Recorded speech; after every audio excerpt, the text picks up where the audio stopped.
بسم اللہ الرحمن الرحیم۔ شروع کرتا ہوں اللہ کے نام سے جو بے انتہا مہربان نہایت رحم کرنے والے ہیں۔ الف لام میم غلبت الروم فی ادنى الارض وهم من بعد غلبهم سيغلبون في بضع سنين لله الامر من قبل ومن بعد ويومئذ يفرح المؤمنون بنصر الله ينصر من يشاء وهو العزيز الرحيم وعد الله لا يخلف الله وعده ولكن أكثر الناس لا يعلمون ظاهرا من الحياة الدنيا وهم عن الآخرة هم غافلون۔ الف لام میم۔ رومی مغلوب ہو گئے ہیں نزدیک کی زمین پر، اور وہ اپنے مغلوب ہونے کے بعد ان قریب غالب آ جائیں گے، چند سال میں ہی۔ اس سے پہلے اور اس کے بعد بھی اختیار اللہ تعالیٰ ہی کا ہے۔ اس روز مسلمان شادمان ہوں گے اللہ کی مدد سے، وہ جس کی چاہتے ہیں مدد کرتے ہیں۔ اصل غالب اور مہربان اللہ ہی تو ہے۔ اللہ تعالیٰ کا وعدہ ہے، اللہ تعالیٰ اپنے وعدے کے خلاف نہیں کرتے، لیکن اکثر لوگ نہیں جانتے۔ وہ تو صرف دنیاوی زندگی کے ظاہر کو ہی جانتے ہیں اور آخرت سے تو بالکل ہی بے خبر ہیں۔ سامعین، اب آیتوں کی تفسیر سماعت کیجیے۔ رومیوں کے غالب آنے کی عظیم پیشن گوئی۔ یہ آیتیں اس وقت نازل ہوئیں جبکہ نیشابور کا شاہ فارس بلاد شام اور جزیرے کے آس پاس کے شہروں پر غالب آ گیا، اور ملک روم کا بادشاہ ہرقل تنگ آ کر قسطنطینیہ میں محصور ہو گیا۔ مدتوں محاصرہ رہا، آخر پاسا پلٹا اور ہرقل کی فتح ہو گئی۔ مفصل بیان آگے آ رہا ہے۔ مسند احمد میں ہے کہ ابن عباس رضی اللہ عنہما سے اس آیت کے بارے میں مروی ہے کہ رومیوں کو شکست پر شکست ہوئی اور مشرکین نے اس پر بہت خوشیاں منائیں، اس لیے کہ جیسے یہ بت پرست تھے ایسے ہی اہل فارس بھی ان سے ملتے جلتے تھے، اور مسلمانوں کی چاہت تھی کہ رومی غالب آئیں، اس لیے کہ کم از کم وہ اہل کتاب تو تھے۔ ابو بکر صدیق رضی اللہ عنہ نے جب یہ ذکر رسول اللہ صلی اللہ علیہ وسلم سے کیا تو رسول اللہ نے فرمایا رومی ان قریب پھر غالب آ جائیں گے۔ صدیق اکبر رضی اللہ عنہ نے مشرکین کو جب یہ خبر پہنچائی تو انہوں نے کہا آؤ کچھ شرط کرو اور مدت مقرر کر لو، اگر رومی اس مدت میں غالب نہ آئیں تو تم ہمیں اتنا اتنا دینا، اور تم سچے نکلے تو ہم تمہیں اتنا اتنا دیں گے۔ 5 سال کی مدت مقرر ہوئی، وہ مدت پوری ہو گئی اور رومی غالب نہ آئے تو ابو بکر رضی اللہ عنہ نے خدمت نبوی صلی اللہ علیہ وسلم میں یہ خبر پہنچائی۔ رسول اللہ نے فرمایا تم نے 10 سال کی مدت کیوں نہ مقرر کی؟ سعید بن جبیر رحمہ اللہ کہتے ہیں کہ قرآن میں مدت کے لیے لفظ بضع استعمال ہوا ہے اور 10 سے کم پر اطلاق اس کا کیا جاتا ہے، چنانچہ یہی ہوا بھی کہ 10 سال کے اندر اندر رومی پھر غالب آ گئے۔ اسی کا بیان اس آیت میں ہے۔ سفیان ثوری رحمہ اللہ فرماتے ہیں بدر کی لڑائی کے بعد رومی بھی فارسیوں پر غالب آ گئے۔ چنانچہ صحیح بخاری میں ہے کہ عبداللہ رضی اللہ عنہ کا فرمان ہے کہ 5 چیزیں گزر چکی ہیں، دخان اور لزام اور بطشہ اور شق قمر کا معجزہ اور رومیوں کا غالب آنا۔ اور روایت میں ہے کہ ابو بکر رضی اللہ عنہ کی شرط 7 سال کی تھی۔ رسول اللہ صلی اللہ علیہ وسلم نے ان سے پوچھا کہ بضع کے کیا معنی تم میں ہوتے ہیں؟ جواب دیا کہ 10 سے کم۔ فرمایا پھر جاؤ مدت 2 سال بڑھا دو۔ چنانچہ اسی مدت کے اندر اندر رومیوں کے غالب آ جانے کی خبریں عرب میں پہنچ گئیں اور مسلمان خوشیاں منانے لگے۔ اسی کا بیان ان آیتوں میں ہے۔ اور روایت میں ہے کہ مشرکوں نے صدیق اکبر رضی اللہ عنہ سے یہ آیت سن کر کہا کہ کیا تم اس میں بھی اپنے نبی کو سچا جانتے ہو؟ آپ رضی اللہ عنہ نے فرمایا ہاں، اس پر شرط ٹھہری اور مدت گزر چکی اور رومی غالب نہ آئے۔ رسول اللہ کو جب اس شرط کا علم ہوا تو آپ رنجیدہ ہوئے اور ابو بکر صدیق رضی اللہ عنہ سے فرمایا تم نے ایسا کیوں کیا؟ جواب ملا کہ اللہ تعالیٰ کے رسول کی سچائی پر بھروسہ کر کے۔ رسول اللہ نے فرمایا پھر جاؤ اور مدت 10 سال مقرر کر لو، خواہ چیز بھی بڑھانی پڑے۔ آپ رضی اللہ عنہ گئے، مشرکین نے دوبارہ بھی مدت بڑھا کر شرط منظور کر لی۔ ابھی 10 سال پورے نہیں ہوئے تھے کہ رومی فارس پر غالب آ گئے اور مدائن میں ان کے لشکر پہنچ گئے اور رومیہ کی بنا انہوں نے ڈالی۔ صدیق رضی اللہ عنہ نے قریش سے شرط کا مان لیا اور نبی صلی اللہ علیہ وسلم کے پاس آئے۔ رسول اللہ نے فرمایا اسے صدقہ کر دو۔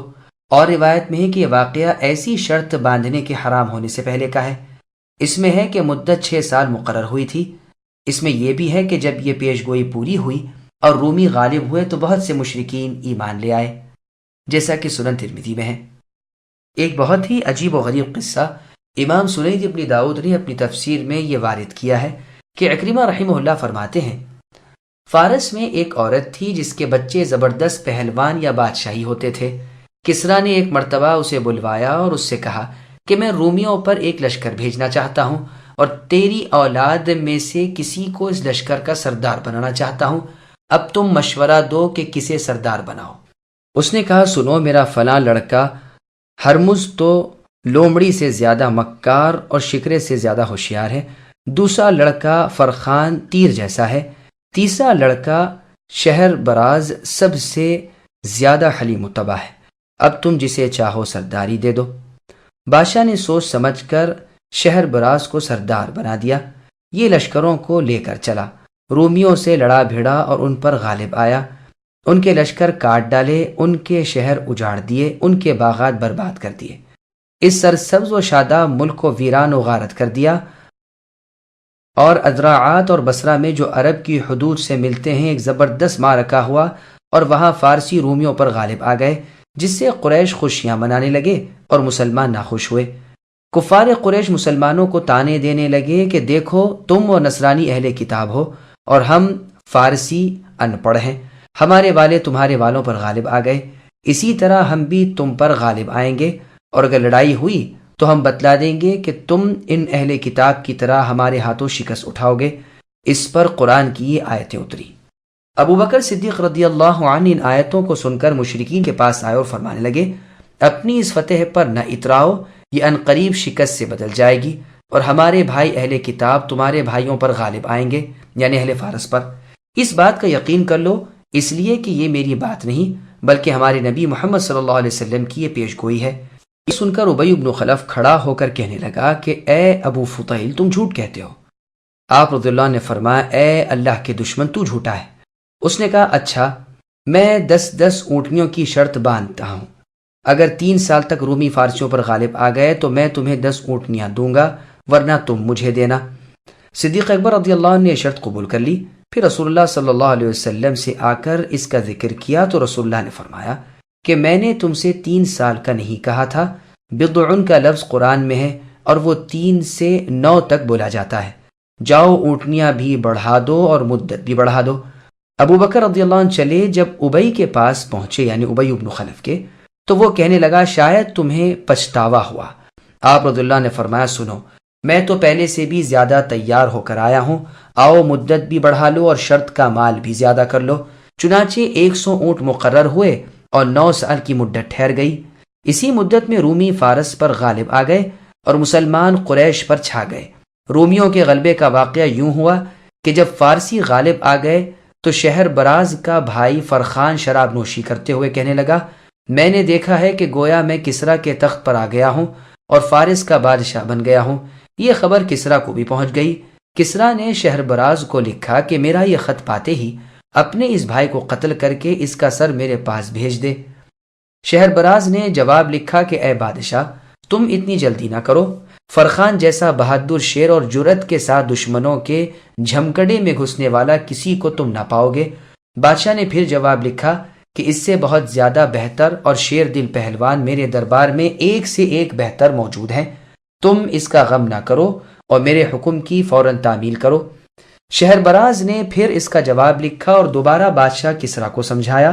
اس پر بادشاہ آنکھ بگولا ہو گیا۔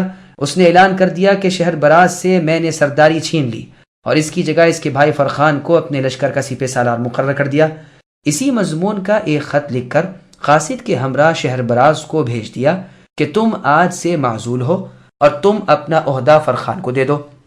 ساتھ ہی قاصد کو ایک پوشیدہ خط اور دیا کہ شہر براز جب اپنے عہدے سے اتر جائے اور فرخان اس عہدے پر آ جائے تو تم اسے میرا یہ فرمان دے دینا۔ قاصد جب وہاں پہنچا تو شہر براز نے خط پڑھتے ہی کہا کہ مجھے بادشاہ کا حکم منظور ہے، میں بخوشی اپنا عہدہ فرخان کو دے رہا ہوں۔ چنانچہ وہ تخت سے اتر گیا اور فرخان اپنے بھائی کو قبضہ دے دیا۔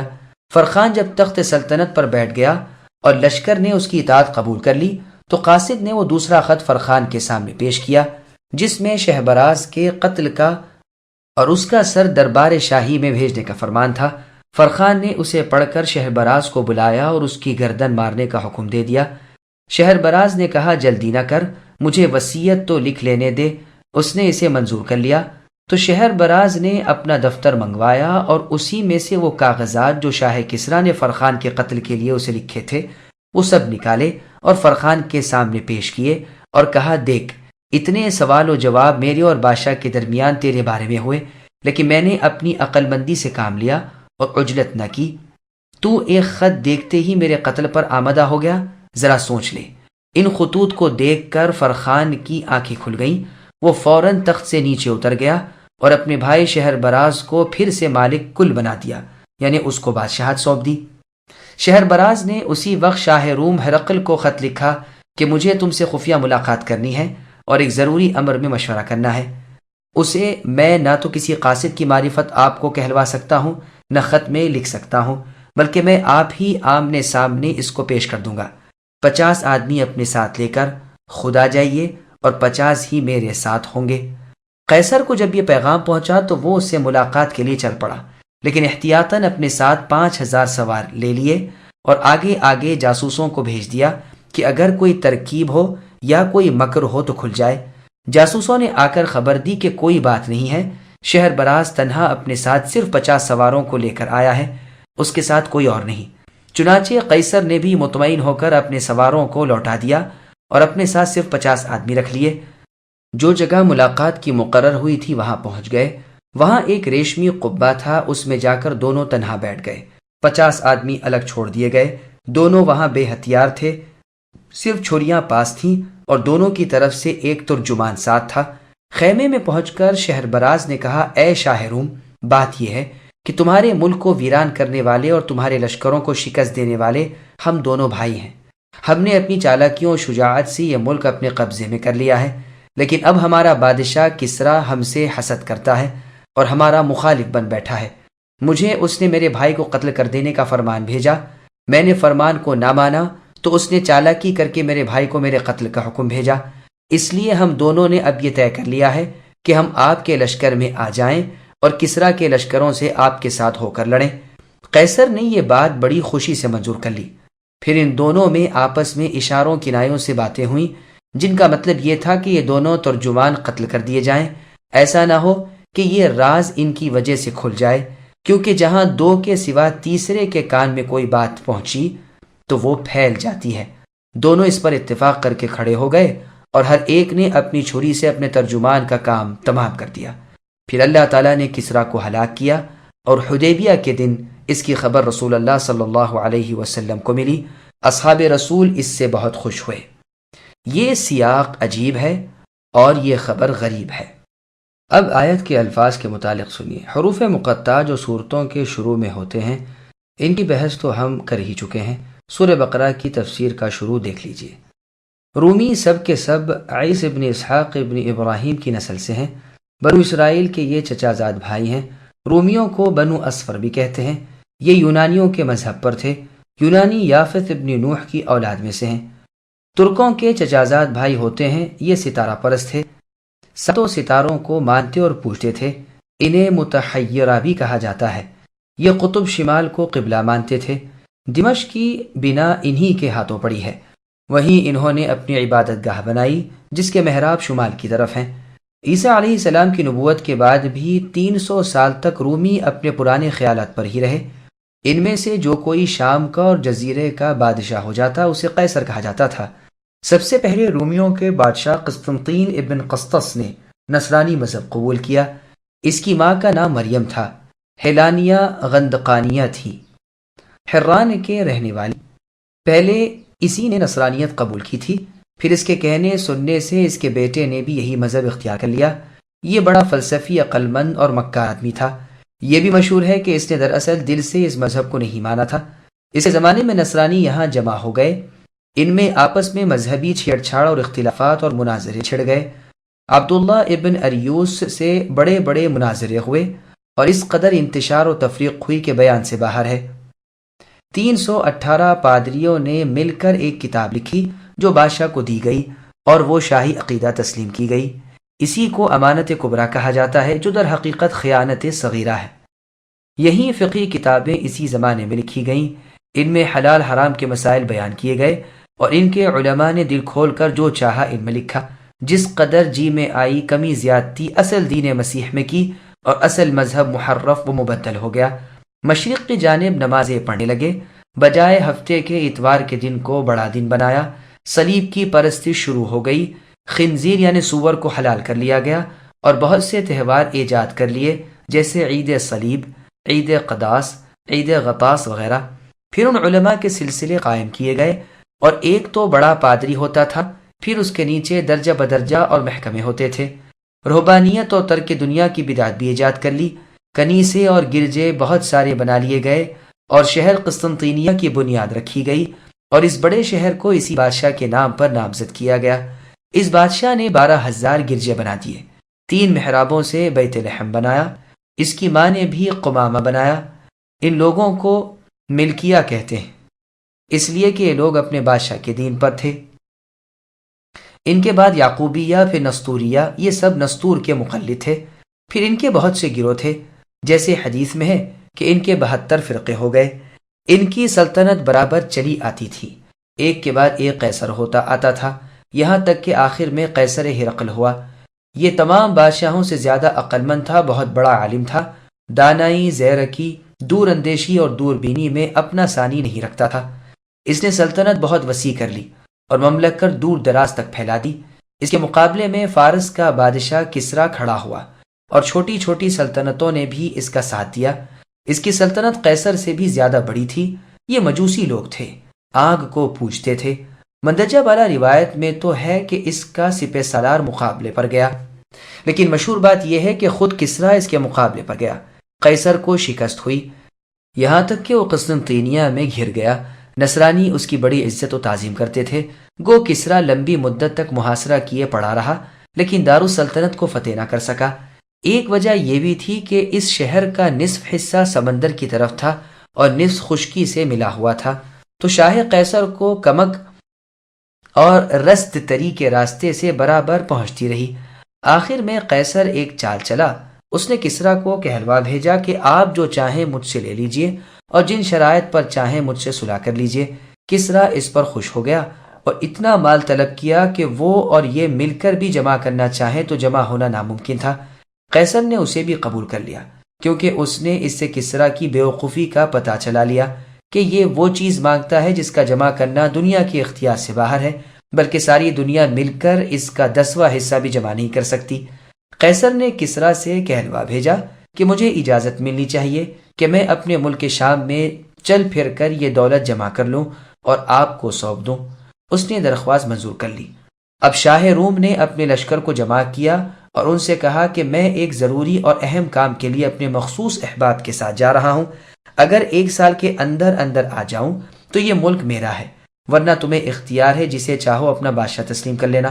انہوں نے جواب دیا کہ ہمارے بادشاہ تو آپ ہی ہیں، خواہ 10 سال تک بھی آپ واپس نہ لوٹیں تو کیا ہوا۔ یہ یہاں سے مختصر سی جانباز جماعت لے کر چپ چاپ چل کھڑا ہوا۔ پوشیدہ راستوں سے نہایت ہوشیاری، احتیاط اور چالاکی سے بہت جلد فارس کے شہروں تک پہنچ گیا اور ایک دھاوا بول دیا۔ چونکہ یہاں کی فوجیں تو روم پہنچ چکی تھیں، عوام کہاں تک مقابلہ کرتے۔ اس نے قتل عام شروع کر دیا، جو سامنے پڑے تلوار کے کام آئے۔ یوں ہی بڑھتا چلا گیا، یہاں تک کہ مدائن پہنچ گیا، جو کسریٰ کی سلطنت کی کرسی تھی۔ وہاں کی محافظ فوج پر بھی غالب آیا، انہیں بھی قتل کر دیا اور چاروں طرف سے مال جمع کیا۔ ان کی تمام عورتوں کو قید کر لیا اور تمام لڑنے والوں کو قتل کر ڈالا۔ کسریٰ کے لڑکے کو زندہ گرفتار کیا، اس کی محل سرائی کے عورتوں کو زندہ گرفتار کیا، اس کی درباردار عورتیں وغیرہ بھی پکڑ لی گئیں۔ اس کے لڑکے کا سر منڈا کر گدھے پر بٹھا کر عورتوں سمیت کسریٰ کی طرف بھیجا کہ لیجئے، جو مال اور عورتیں اور غلام آپ نے مانگے تھے وہ حاضر ہیں۔ جب یہ قافلہ کسریٰ کے پاس پہنچا، کسریٰ کو سخت صدمہ ہوا۔ یہ ابھی تک قسطنطینیہ کا محاصرہ کیے پڑا تھا اور قیصر کی واپسی کا انتظار کر رہا تھا کہ اس کے پاس اس کا کل خاندان اور ساری حرم سرا اس ذلت کی حالت میں پہنچی۔ یہ سخت غضبناک ہوا اور بڑا سخت حملہ شہر پر کر دیا، لیکن اس میں کوئی کامیابی نہ ہوئی۔ اب یہ نہر جیحون کی طرف چلا کہ قیصر کو وہاں روک لے، کیونکہ فارس سے قسطنطینیہ آنے کا راستہ یہی تھا۔ قیصر نے اسے سن کر پہلے سے بھی زبردست ہلا کیا، یعنی اس نے اپنے لشکر کو تو دریا کے اس دہانے کے پاس چھوڑا اور آپ تھوڑے سے آدمی لے کر سوار ہو کر پانی کے بہاؤ کی طرف چل دیا۔ کوئی ایک دن رات کا راستہ چلنے کے بعد اپنے ساتھی جو کٹی، چارہ، لید، گوبر وغیرہ لے گیا تھا اسے پانی میں بہا دیا۔ یہ چیزیں پانی میں بہتی ہوئی کسریٰ کے لشکر کے پاس سے گزری تو وہ سمجھ گئے کہ قیصر یہاں سے گزر گیا، یہ اس لشکر کے جانوروں کے آثار ہیں۔ اب قیصر واپس اپنے لشکر میں پہنچ گیا، ادھر کسریٰ اس کی تلاش میں آگے کو چل دیا۔ قیصر اپنے لشکروں سمیت جیحون کا دہانہ عبور کر کے راستہ بدل کر قسطنطینیہ پہنچ گیا۔ جس دن یہ اپنے دارالسلطنت میں پہنچا، نصرانیوں میں بڑی خوشیاں منائی گئیں۔ کسریٰ کو جب یہ اطلاع ہوئی تو اس کا عجب حال ہوا کہ نہ پائے رفتن نہ جائے ماندن، نہ تو روم ہی فتح ہوا اور نہ فارس ہی رہا۔ حیرت میں گیا اور رومی غالب آ گئے۔ فارس کی عورتیں اور وہاں کے مال ان کے قبضے میں آئے۔ یہ کل امور 9 سال میں ہوئے اور رومیوں نے اپنی کھوئی ہوئی سلطنت فارسیوں سے دوبارہ لے لی اور مغلوب ہو کر غالب آ گئے۔ ازرعات اور بصرہ کے معرکے میں اہل فارس غالب آ گئے تھے، اور یہ ملک شام کا وہ حصہ تھا جو حجاز سے ملتا تھا۔ یہ بھی قول ہے کہ یہ ہزیمت جزیرے میں ہوئی تھی جو رومیوں کی سرحد کا مقام ہے اور فارس سے ملتا ہے، واللہ اعلم۔ پھر 9 سال کے اندر اندر رومی فارسیوں پر غالب آ گئے۔ قرآن کریم میں لفظ بدعن کا ہے اور اس کا اطلاق بھی 9 تک ہوتا ہے، اور یہی تفسیر اس لفظ کی ترمذی اور ابن جریر والی حدیث میں ہے کہ رسول اللہ صلی اللہ علیہ وسلم نے صدیق اکبر رضی اللہ عنہ سے فرمایا کہ تمہیں احتیاطاً 10 سال تک رکھنے چاہیے تھے، کیونکہ بضع کے لفظ کا اطلاق 3 سے لے کر 9 تک ہوتا ہے، جیسا کہ سنن ترمذی میں ہے۔ اس کے بعد قبلو اور بعدو پر پیش اضافت کی ہٹا دینے کی وجہ سے ہے، یعنی اس سے پہلے اور اس کے بعد اللہ تعالیٰ کا ہی حکم ہے۔ اس دن جب کہ روم فارس پر غالب آ جائیں گے، مسلمان خوشیاں منائیں گے۔ اکثر علماء کا قول ہے کہ بدر کی لڑائی کے دن رومی فارسیوں پر غالب آ گئے۔ ابن عباس رضی اللہ عنہما، سدی ثوری اور ابو سعید رحمہم اللہ یہی فرماتے ہیں۔ ایک گروہ کا خیال ہے کہ یہ غلبہ حدیبیہ کے سال ہوا تھا۔ اکرمہ، زہری اور قتادہ رحمہم اللہ وغیرہ کا یہی قول ہے۔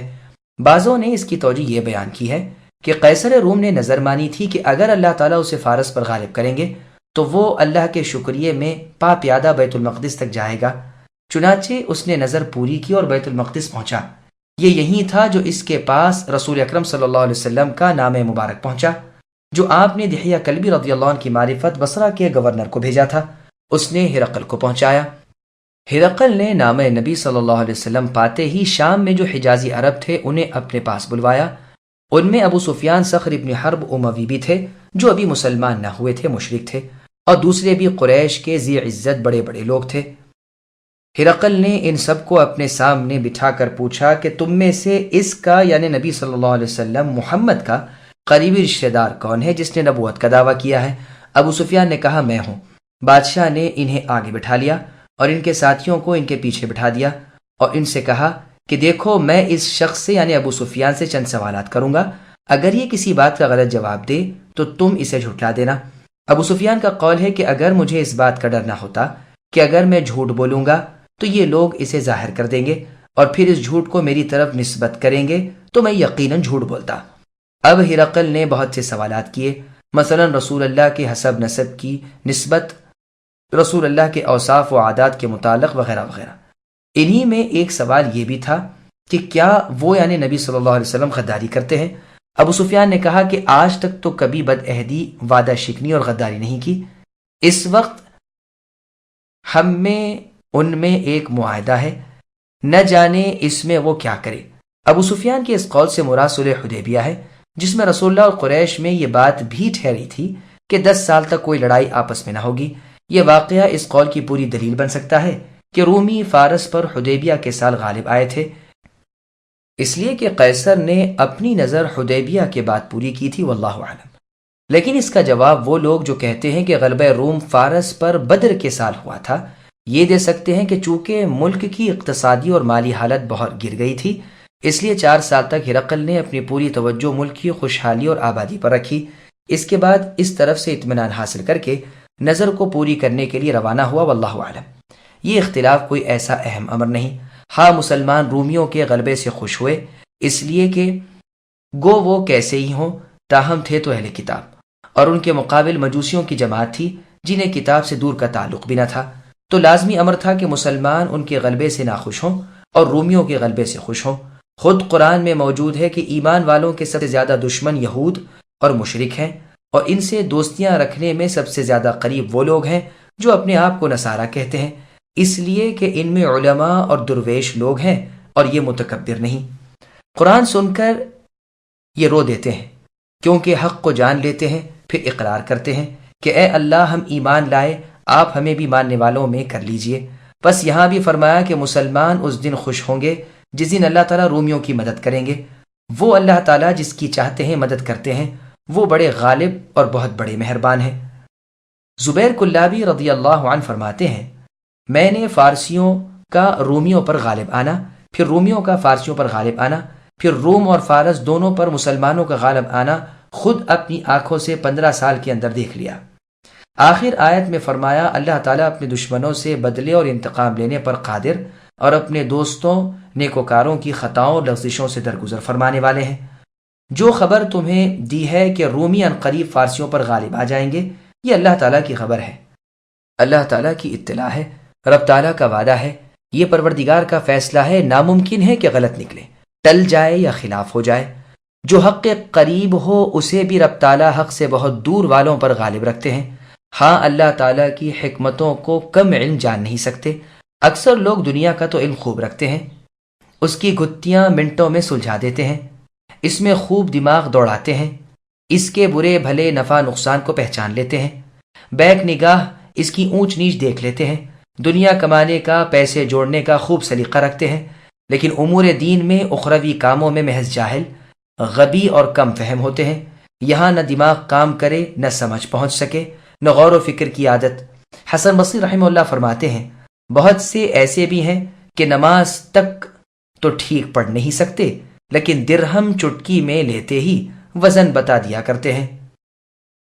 اسی طرح تفسیر ابن جریر میں ابن عباس رضی اللہ عنہما کا قول فرماتے ہیں، دنیا کی آبادی اور رونق کی تو 20 صورتیں ان کے ذہن گھڑ لیتا ہے، لیکن دین میں محض جاہل، آخرت سے بالکل غافل ہیں۔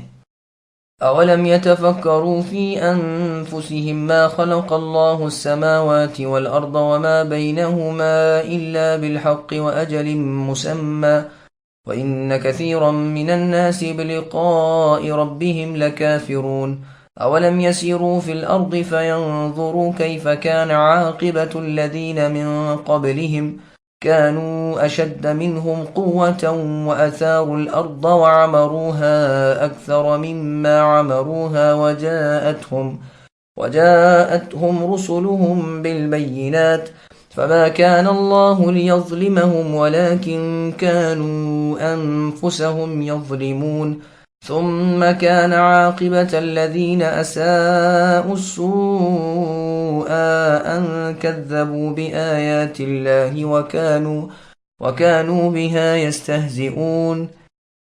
کیا ان لوگوں نے اپنے دل میں یہ غور نہیں کیا کہ اللہ تعالیٰ نے آسمانوں کو اور زمین کو اور ان کے درمیان جو کچھ ہے سب کو بہترین قرینے سے مقرر وقت تک کے لیے ہی پیدا کیا ہے؟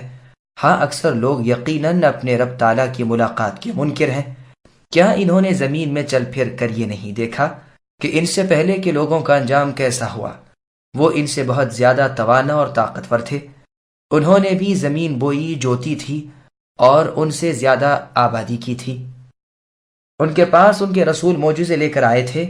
یہ تو ناممکن تھا کہ اللہ تعالیٰ ان پر ظلم کرتے، بلکہ دراصل وہ خود اپنی جانوں پر ظلم کرتے تھے۔ پھر آخر برا کرنے والوں کا برا ہی ہوا، اس لیے کہ وہ اللہ تعالیٰ کی آیتوں کو جھٹلاتے تھے اور ان کی ہنسی اڑاتے تھے۔ سامعین اب ان آیتوں کی تفسیر سماعت کیجیے۔ اللہ کی نشانیوں میں غور و فکر کرو۔ چونکہ کائنات کا ذرہ ذرہ حق جل وعلا کی قدرت کا نشان ہے اور اللہ کی توحید اور ربوبیت پر دلالت کرنے والا ہے، اس لیے ارشاد ہوتا ہے کہ موجودات میں غور و فکر کیا کرو اور اللہ تعالیٰ کی قدرت کی نشانیوں سے اللہ کے مالک ہونے کو پہچانو اور اللہ کی قدر و تعظیم کرو۔ کبھی عالم علوی کو دیکھو، کبھی عالم سفلی پر نظر ڈالو، کبھی اور مخلوقات کی پیدائش کو سوچو اور سمجھو کہ یہ چیزیں عبث اور بیکار پیدا نہیں کی گئیں، بلکہ رب تعالیٰ نے انہیں کارآمد اور نشان قدرت بنایا ہے۔ ہر ایک کا ایک وقت مقرر ہے، یعنی قیامت کا دن، جسے اکثر لوگ مانتے ہی نہیں۔ اس کے بعد نبیوں کی صداقت کو اس طرح ظاہر فرماتے ہیں کہ دیکھ لو ان کے مخالفین کا کس قدر عبرتناک انجام ہوا، اور ان کے ماننے والوں کو کس طرح دونوں جہاں کی عزت ملی۔ تم چل پھر کر اگلے واقعات معلوم کرو کہ گزشتہ امتیں جو تم سے زیادہ زور آور تھیں، تم سے زیادہ مال و زر والی تھیں، تم سے زیادہ کنبے قبیلے اور بیٹے پوتے والی تھیں، تم تو ان کے 10ویں حصے کو بھی نہیں پہنچے۔ وہ تم سے زیادہ عمر والے تھے، تم سے زیادہ آبادیاں انہوں نے کی، تم سے زیادہ کھیتیاں اور باغات ان کے تھے۔ باوجود اس کے جب ان کے پاس اس زمانے کے رسول آئے، انہوں نے دلیلیں اور معجزے دکھائے، اور پھر بھی اس زمانے کے ان بد نصیبوں نے ان کی نہ مانی اور اپنے خیالات میں مستغرق رہے اور سیاہ کاریوں میں مشغول رہے، تو بالآخر عذاب رب تعالیٰ ان پر برس پڑے۔ اس وقت کوئی نہ تھا جو انہیں بچا سکے یا کسی عذاب کو ان پر سے ہٹا سکے۔ اللہ تعالیٰ کی ذات اس سے پاک ہے کہ وہ اپنے بندوں پر ظلم کرے۔ یہ عذاب تو ان کے اپنے کرتوتوں کا وبال تھا۔ اللہ تعالیٰ کی آیتوں کو یہ جھٹلاتے تھے، رب تعالیٰ کی باتوں کا مذاق یہ اڑاتے تھے۔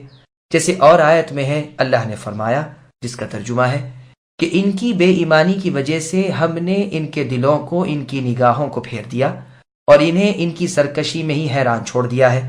اور آیت میں اللہ نے فرمایا، جس کا ترجمہ ہے کہ ان کی کجی کی وجہ سے اللہ تعالیٰ نے ان کے دل بھی ٹیڑھے کر دیے۔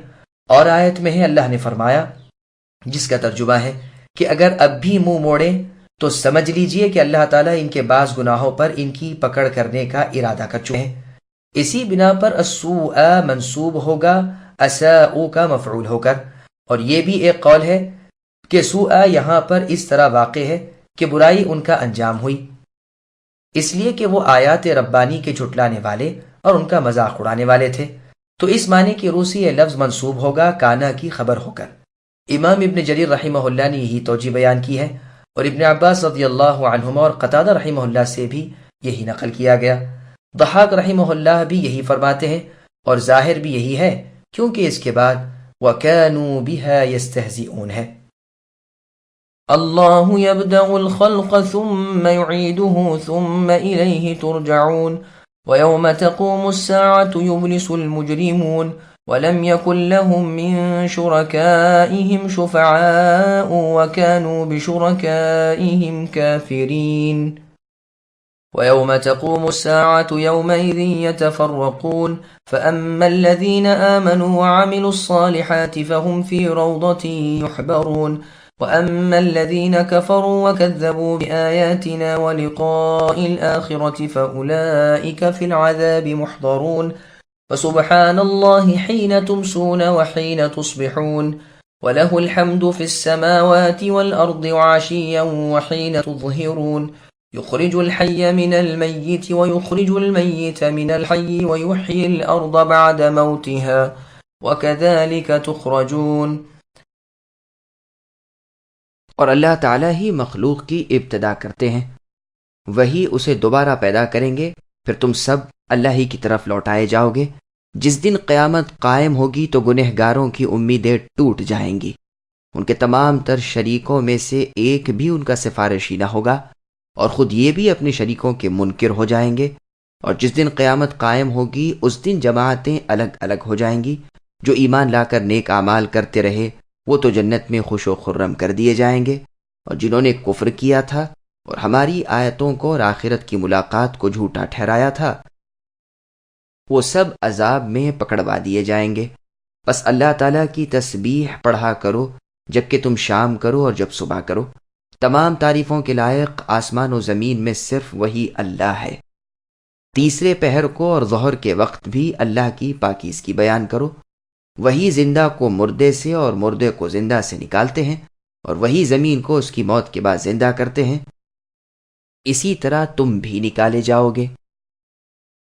سامعین، اب ان آیتوں کی تفصیل سماعت کیجیے۔ روز قیامت اعمال کے مطابق فیصلے ہوں گے۔ فرمان باری تعالیٰ ہے کہ سب سے پہلے مخلوقات کو اللہ تعالیٰ ہی نے بنایا ہے، اور جس طرح وہ اس کے پیدا کرنے پر اس وقت قادر تھے، اب فنا کر کے پھر سے دوبارہ پیدا کرنے پر بھی وہ ایسا ہی بلکہ اس سے بھی زیادہ قادر ہے۔ تم سب قیامت کے دن اللہ ہی کے سامنے حاضر کیے جانے والے ہو۔ وہاں وہ ہر ایک کو اس کے اعمال کا بدلہ دیں گے۔ قیامت کے دن گنہگار نا امید، رسوا اور خاموش ہو جائیں گے۔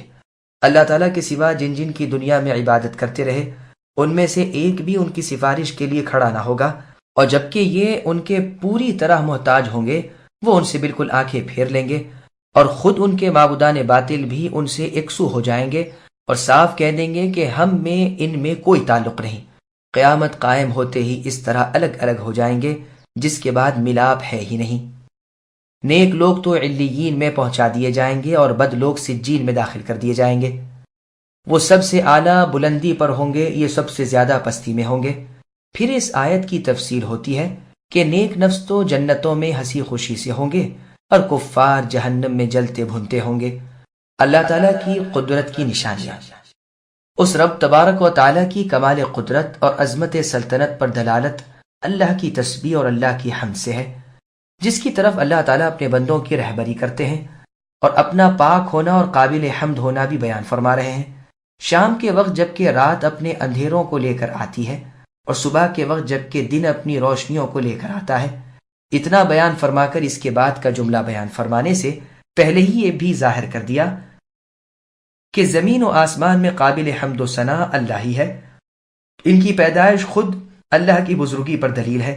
پھر صبح شام کے وقتوں کی تسبیح کا بیان جو پہلے گزرا تھا، اس کے ساتھ عشاء اور ظہر کا وقت ملا لیا جو پورے اندھیرے اور کامل اجالے کا وقت ہوتا ہے۔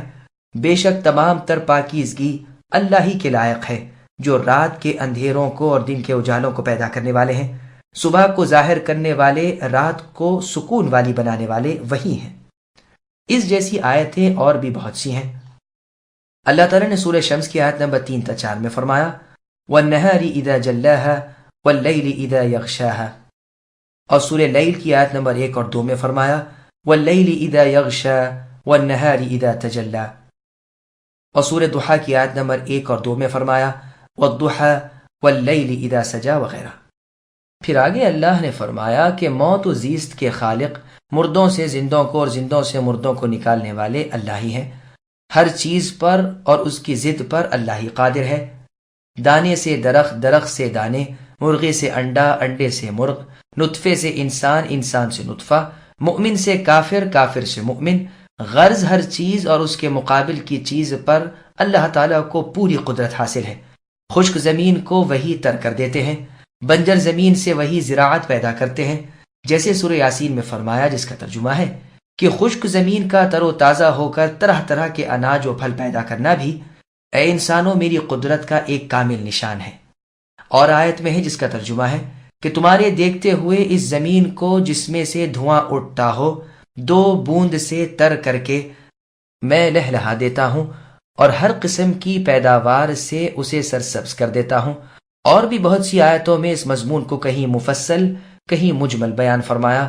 یہاں فرمایا اسی طرح تم سب بھی اے انسانوں مرنے کے بعد اپنی اپنی قبروں میں سے زندہ کر کے بروز قیامت کھڑے کر دیے جاؤ گے۔ وَمِنْ آيَاتِهِ أَنْ خَلَقَكُم مِّن تُرَابٍ ثُمَّ إِذَا أَنْتُمْ بَشَرٌ تَنْتَشِرُونَ وَمِنْ آيَاتِهِ أَنْ خَلَقَ لَكُم مِّنْ أَنفُسِكُمْ أَزْوَاجًا لِتَسْكُنُوا إِلَيْهَا وَجَعَلَ بَيْنَكُم مَّوَدَّةً وَرَحْمَةً إِنَّ فِي ذَلِكَ لَآيَاتٍ لِقَوْمٍ يَتَفَكَّرُونَ۔ اور اللہ تعالیٰ کی نشانیوں میں سے ایک تمہاری مٹی سے پیدائش ہے کہ پھر انسان بن کر چلتے پھرتے ہو، اور اللہ کی نشانیوں میں سے تمہاری ہی جنس کی بیویاں پیدا کرنا ہے تاکہ تم ان سے یعنی اپنی بیویوں سے آرام پاؤ۔ اللہ نے تمہارے درمیان محبت اور مہربانی قائم کر دی۔ یقیناً غور و فکر کرنے والوں کے لیے اس میں بہت سی نشانیاں ہیں۔ سامعین بن آیتوں کی تفسیر سماعت کیجیے۔ انسانی جسم کی تخلیق توحید باری تعالیٰ کی دلیل ہے۔ اللہ تعالیٰ فرماتے ہیں کہ اللہ کی قدرت کی بے شمار نشانیوں میں سے ایک نشانی یہ بھی ہے کہ اللہ نے تمہارے باپ آدم علیہ السلام کو مٹی سے پیدا کیا، تم سب کو اللہ نے بے وقعت پانی کے قطرے سے پیدا کیا یعنی منی سے، پھر تمہاری بہت اچھی صورتیں بنائی نطفے سے خون بستے کی شکل میں، پھر گوشت کے لوتھڑے کی صورت میں ڈھال کر، پھر ہڈیاں بنائیں اور ہڈیوں کو گوشت پہنایا، پھر روح پھونکی، آنکھ کان ناک پیدا کیے، ماں کے پیٹ سے سلامتی سے نکالا، پھر کمزوری کو قوت سے بدلا، دن بدن طاقتور اور مضبوط قد آور اور زور آور کیا، عمر دی، حرکت و سکون کی طاقت دی، اسباب اور آلات دیے اور مخلوق کا سردار بنایا، اور ادھر سے ادھر پہنچنے کے ذرائع دیے، سمندروں کی نیز زمین کی مختلف سواریاں عطا فرمائیں، عقل، علم، سوچ سمجھ، تدبر، غور کے لیے دل عطا فرمائے، دنیاوی کام سمجھائے، رزق، عزت حاصل کرنے کے طریقے کھول دیے، ساتھ ہی آخرت کو سنوارنے کا علم اور عمل بھی سکھایا۔ پاک ہے وہ اللہ تعالیٰ جو ہر چیز کا صحیح اندازہ کرتے ہیں، ہر ایک کو ایک مرتبے پر رکھتے ہیں، شکل و صورت میں، بول چال میں، امیری فقیری میں، عقل و ہنر میں، بھلائی برائی میں، سعادت و شقاوت میں، ہر ایک کو جدا گانا کر دیا تاکہ ہر شخص رب تعالیٰ کی بہت سی نشانیاں اپنے میں اور دوسرے میں دیکھ لے۔ مسند امام احمد میں حدیث ہے کہ رسول اللہ صلی اللہ علیہ وسلم نے فرمایا، اللہ تعالیٰ نے تمام زمین سے ایک مٹھی مٹی کی لے کر اس سے آدم علیہ السلام کو پیدا کیا۔ پس زمین کے مختلف حصوں کی طرح اولاد آدم کی مختلف رنگتیں ہوئیں، کوئی سفید، کوئی سرخ، کوئی سیاہ، کوئی خبیث، کوئی طیب، کوئی خوش خلق، کوئی بد خلق وغیرہ۔ پھر آگے اللہ فرماتے ہیں کہ اللہ تعالیٰ کی ایک نشانی قدرت یہ بھی ہے کہ اللہ نے تمہاری ہی جنس سے تمہارے جوڑے بنائے کہ وہ تمہاری بیویاں بنتی ہیں اور تم ان کے خاوند ہوتے ہو، یہ اس لیے کہ تمہیں ان سے سکون و راحت، آرام و آسائش حاصل ہو۔ جیسے اور آیت میں ہے جس کا ترجمہ ہے، اللہ تعالیٰ نے تمہیں ایک ہی نفس یعنی آدم علیہ السلام سے پیدا کیا اور انہی سے ان کی بیوی پیدا کی یعنی حوا، تاکہ وہ اس کی طرف راحت حاصل کرے۔ حوا علیہ السلام آدم علیہ السلام کی بائیں پسلی سے جو سب سے زیادہ چھوٹی ہے پیدا ہوئی ہیں، پس اگر انسان کا جوڑا انسان سے نہ ملتا اور کسی اور جن سے اس کا جوڑا بنتا تو موجودہ الفت و رحمت اس میں نہ ہو سکتی۔ یہ پیار و اخلاص ایک جنسی کی وجہ سے ہے، ان میں آپس میں محبت و مودت، رحمت و الفت، پیار و اخلاص، رحم اور مہربانی ڈال دی۔ پس مرد یا تو محبت کی وجہ سے عورت کی خیر گیری کرتا ہے یا رحم کھا کر اس کا خیال رکھتا ہے، اس لیے کہ اس سے اولاد ہو چکی ہے۔ اس کی پرورش ان دونوں کے میل ملاپ پر موقوف ہے۔ الغرض بہت سی وجوہات رب العالمین نے رکھ دی ہیں جن کے باعث انسان بآرام اپنے جوڑے کے ساتھ اپنی زندگی گزارتا ہے۔ یہ بھی رب تعالیٰ کی مہربانی اور اللہ کی قدرت کاملہ کی ایک زبردست نشانی ہے۔ ادنا سا غور کر لے، انسان کا ذہن اس تک پہنچ جاتا ہے۔ ومن آياته خلق السماوات والأرض واختلاف ألسنتكم وألوانكم إن في ذلك لآيات للعالمين ومن آياته منامكم بالليل والنهار وابتغاؤكم من فضله إن في ذلك لآيات لقوم يسمعون۔ اور اللہ کی قدرت کی نشانیوں میں سے آسمانوں اور زمین کی پیدائش اور تمہاری زبانوں اور رنگتوں کا اختلاف بھی ہے، دانش مندوں کے لیے اس میں یقیناً بڑی بڑی عبرتیں ہیں۔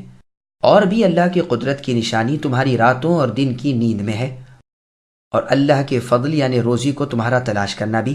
جو لوگ کان لگا کر سننے کے عادی ہیں ان کے لیے اس میں بہت سی نشانیاں ہیں۔ سامعین، اب آیاتوں کی تفسیر سماعت کیجیے۔ زبانوں اور رنگتوں کا اختلاف اللہ تعالیٰ کی قدرت کا ایک مظہر ہے۔ رب العالمین اپنی زبردست قدرت کی ایک نشانی اور بیان فرماتے ہیں کہ اللہ نے قدر بلند کشادہ آسمان کی پیدائش، اس میں ستاروں کا جڑاؤ، ان کی چمک دمک، ان میں سے بعض کا چلتا پھرتا ہونا، بعض کا ایک جا ثابت رہنا، زمین کو ایک ٹھوس شکل میں بنانا، اسے کثیف یعنی موٹی پیدا کرنا، اس میں پہاڑ، میدان، جنگل، دریا، سمندر، ٹیلے، پتھر، درخت وغیرہ جما دینا، خود تمہاری زبانوں میں رنگتوں میں اختلاف رکھنا، عرب کی زبان اور تاتاریوں کی اور کردوں کی اور رومیوں کی اور فرنگیوں کی اور تکرورنیوں کی اور بربر کی اور حبشیوں کی اور ہندیوں کی اور ایرانیوں کی اور مقالبہ کی اور آرمینیوں کی اور جزریوں کی اور رب جانے کتنی کتنی زبانیں زمین پر بنو آدم میں بولی جاتی ہیں۔ انسانی زبانوں کے اختلاف کے ساتھ ہی ان کی رنگتوں کا اختلاف بھی اللہ تعالیٰ کی شان کا مظہر ہے۔ خیال تو فرمائیے کہ لاکھوں آدمی جمع ہو جائیں، ایک کنبے قبیلے کے، ایک ملک، ایک زبان کے ہوں، لیکن ناممکن ہے کہ ہر ایک میں کوئی نہ کوئی اختلاف نہ ہو، حالانکہ اعضائے بدن کے اعتبار سے کلی موافقت ہے۔ سب کی 2 آنکھیں، 2 پلکیں، 1 ناک، 2 کان، 1 پیشانی، 1 منہ، 2 ہونٹ، 2 رخسار وغیرہ، لیکن تاہم ایک سے ایک علیحدہ ہے۔ کوئی نہ کوئی ہیئت، عادت، خصلت، کلام، بات چیت، طرز ادا ایسی ضروری ہوگی کہ جس میں ایک دوسرے کا امتیاز اور فرق ہو جائے، گو وہ بعض مرتبہ پوشیدہ سی اور ہلکی سی چیز ہی ہو، گو خوبصورتی اور بدصورتی میں کئی ایک یکساں نظر آئیں، لیکن جب غور کیا جائے تو ہر ایک کو دوسرے سے ممتاز کرنے والا کوئی نہ کوئی وصف ضرور نظر آ جائے گا۔ ہر جاننے والا اتنی بڑی طاقتوں اور قوتوں کے مالک کو پہچان سکتا ہے اور اس صنعت سے صانع کو جان سکتا ہے۔ نیند بھی اللہ تعالیٰ کی قدرت کی ایک نشانی ہے، جس سے تھکان دور ہو جاتی ہے، راحت و سکون حاصل ہوتا ہے۔ اس کے لیے اللہ تعالیٰ نے رات بنا دی ہے، کام کاج کے لیے، دنیا حاصل کرنے کے لیے، کمائی دھندے کے لیے، تلاش معاش کے لیے اللہ تعالیٰ نے دن کو پیدا کر دیا جو رات کے بالکل خلاف ہے۔ یقیناً سننے سمجھنے والوں کے لیے یہ چیزیں نشان قدرت ہیں۔ ومن آياته يريكم البرق خوفا وطمعا وينزل من السماء ماء فيحيي به الأرض بعد موتها إن في ذلك لآيات لقوم يعقلون ومن آياته أن تقوم السماء والأرض بأمره ثم إذا دعاكم دعوة من الأرض إذا أنتم تخرجون وله من في السماوات والأرض كل له قانتون وهو الذي يبدأ الخلق ثم يعيده وهو أهون عليه وله المثل الأعلى في السماوات والأرض وهو العزيز الحكيم۔ اور اللہ کی نشانیوں میں سے ایک یہ بھی ہے کہ وہ تمہیں ڈرانے اور امید وار بنانے کے لیے بجلیاں دکھاتے ہیں اور آسمان سے بارش برساتے ہیں اور اس سے مردہ زمین کو زندہ کر دیتے ہیں۔ اس میں بھی عقل مندوں کے لیے بہت سی نشانیاں ہیں۔ اللہ تعالیٰ کی ایک نشانی یہ بھی ہے کہ آسمان و زمین اللہ ہی کے حکم سے قائم ہیں۔ پھر جب وہ تمہیں آواز دیں گے، صرف ایک بار کی آواز کے ساتھ ہی تم سب زمین سے یعنی اپنی اپنی قبروں سے نکل آؤ گے۔ زمین و آسمان کی ہر چیز اللہ ہی کی ملکیت ہے اور ہر ایک اللہ کے فرمان کے ماتحت ہے۔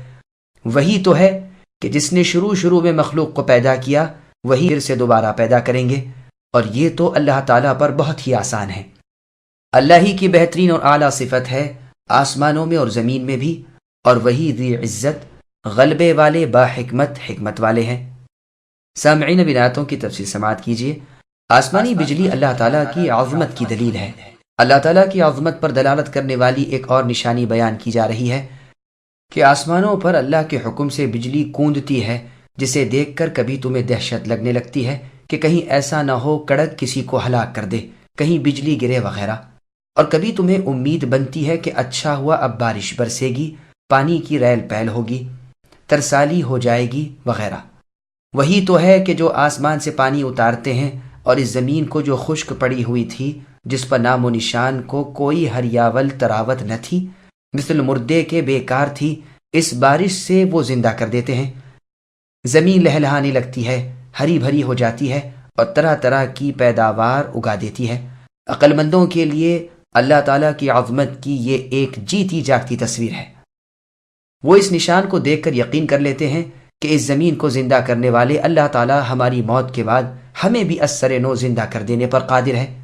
اللہ کی ایک نشانی یہ بھی ہے کہ زمین و آسمان اللہ ہی کے حکم سے قائم ہیں۔ وہ آسمان کو زمین پر گرنے نہیں دیتے، وہ آسمان و زمین کو تھامے ہوئے ہیں اور انہیں زوال سے بچائے ہوئے ہیں۔ عمر بن الخطاب رضی اللہ عنہ جب کوئی تاکیدی قسم کھانا چاہتے تو فرماتے، اس اللہ تعالیٰ کی قسم جس کے حکم سے زمین و آسمان ٹھہرے ہوئے ہیں، پھر قیامت کے دن وہ زمین و آسمان کو بدل دیں گے، مردے اپنی قبروں سے زندہ کر کے نکالے جائیں گے، خود اللہ تعالیٰ انہیں آواز دیں گے اور یہ صرف ایک آواز پر زندہ ہو کر اپنی قبروں سے نکل کھڑے ہوں گے۔ جیسی اور آیت میں ہے، اللہ نے فرمایا، جس کا ترجمہ ہے کہ جس دن وہ تمہیں پکاریں گے یعنی اللہ تعالیٰ، تم اللہ کی حمد کرتے ہوئے اللہ کو جواب دو گے اور یقین کر لو گے کہ تم بہت ہی کم رہے یعنی دنیا کے اندر۔ اور آیت میں ہے یعنی سورہ نازعات کی آیت نمبر 13 اور 14 میں، فَإِنَّمَا هِيَ زَجْرَةٌ وَاحِدَةٌ فَإِذَا هُمْ بِالسَّاهِرَةِ، صرف ایک ہی آواز سے ساری مخلوق میدان محشر میں جمع ہو جائے گی۔ اور سورہ یاسین کی آیت نمبر 53 میں ہے، إِن كَانَتْ إِلَّا صَيْحَةً وَاحِدَةً فَإِذَا هُمْ جَمِيعٌ لَدَيْنَا مُحْضَرُونَ، یعنی وہ تو صرف ایک آواز ہوگی جسے سنتے ہی سب کے سب ہمارے سامنے حاضر ہو جائیں گے۔ دوسری مرتبہ کی پیدائش تو اللہ تعالیٰ پر بہت آسان ہے۔ اللہ تعالیٰ فرماتے ہیں کہ تمام آسمانوں اور ساری زمینوں کی مخلوق اللہ تعالیٰ ہی کی ہے، سب اللہ کی لونڈی غلام ہیں، سب اللہ ہی کی ملکیت میں ہیں، ہر ایک اللہ کے سامنے عاجز و لاچار، مجبور و بے بس ہے۔ ابتدائی پیدائش بھی اللہ ہی نے کی اور وہی دوبارہ اسے پیدا کر دیں گے، اور اعادہ بنسبت ابتدا کے عادتاً آسان اور ہلکا ہوتا ہے۔ صحیح بخاری میں ہے کہ رسول اللہ صلی اللہ علیہ وسلم فرماتے ہیں، اللہ تعالیٰ کا ارشاد ہے کہ مجھے ابن آدم جھٹلاتا ہے اور اسے یہ چاہیے نہیں تھا، وہ مجھے برا کہتا ہے اور یہ بھی اسے لائق نہ تھا۔ اس کا جھٹلانا تو یہ ہے کہ کہتا ہے جس طرح اس نے مجھے اولاً پیدا کیا اس طرح دوبارہ پیدا کر نہیں سکتا، حالانکہ دوسری مرتبہ کی پیدائش پہلی دفعہ کی پیدائش سے بالکل ہی آسان ہوا کرتی ہے۔ اس کا مجھے برا کہنا یہ ہے کہ کہتا ہے اللہ تعالیٰ کی اولاد ہے، حالانکہ میں ایک اکیلا ہوں، بے نیاز ہوں، جس کی نہ اولاد نہ ماں باپ اور جس کا کوئی ہمسر اور برابر کا نہیں۔ الغرض دونوں پیدائشیں اس مالک اللہ تعالیٰ کی قدرت کی مظہر ہیں، نہ اللہ پر کوئی کام بھاری نہ بوجھل۔ یہ بھی ہو سکتا ہے کہ ہوا کی ضمیر کا مرجع خلق ہو، مثلا سے مراد یہاں اللہ کی توحید الوہیت اور توحید ربوبیت ہے، نہ کہ مثال، اس لیے کہ اللہ تعالیٰ کی ذات مثال سے پاک ہے۔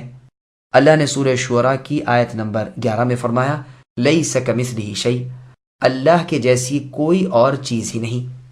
بعض اہل ذوق نے کہا ہے کہ جب صاف شفاف پانی کا ستھرا پاک صاف حوض ٹھہرا ہوا ہو اور باد صبا کے تھپیڑے اسے ہلاتے جلاتے نہ ہو، اس وقت اس میں آسمان صاف نظر آتا ہے، سورج اور چاند ستارے بالکل دکھائی دیتے ہیں۔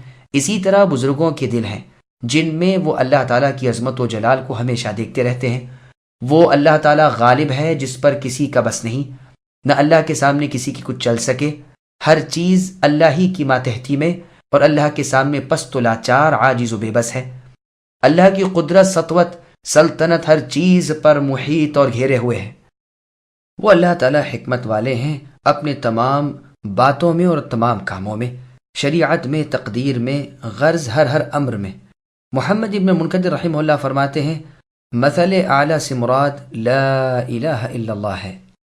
ضرب لكم مثلا من أنفسكم هل لكم مما ملكت أيمانكم من شركاء فيما رزقناكم فأنتم فيه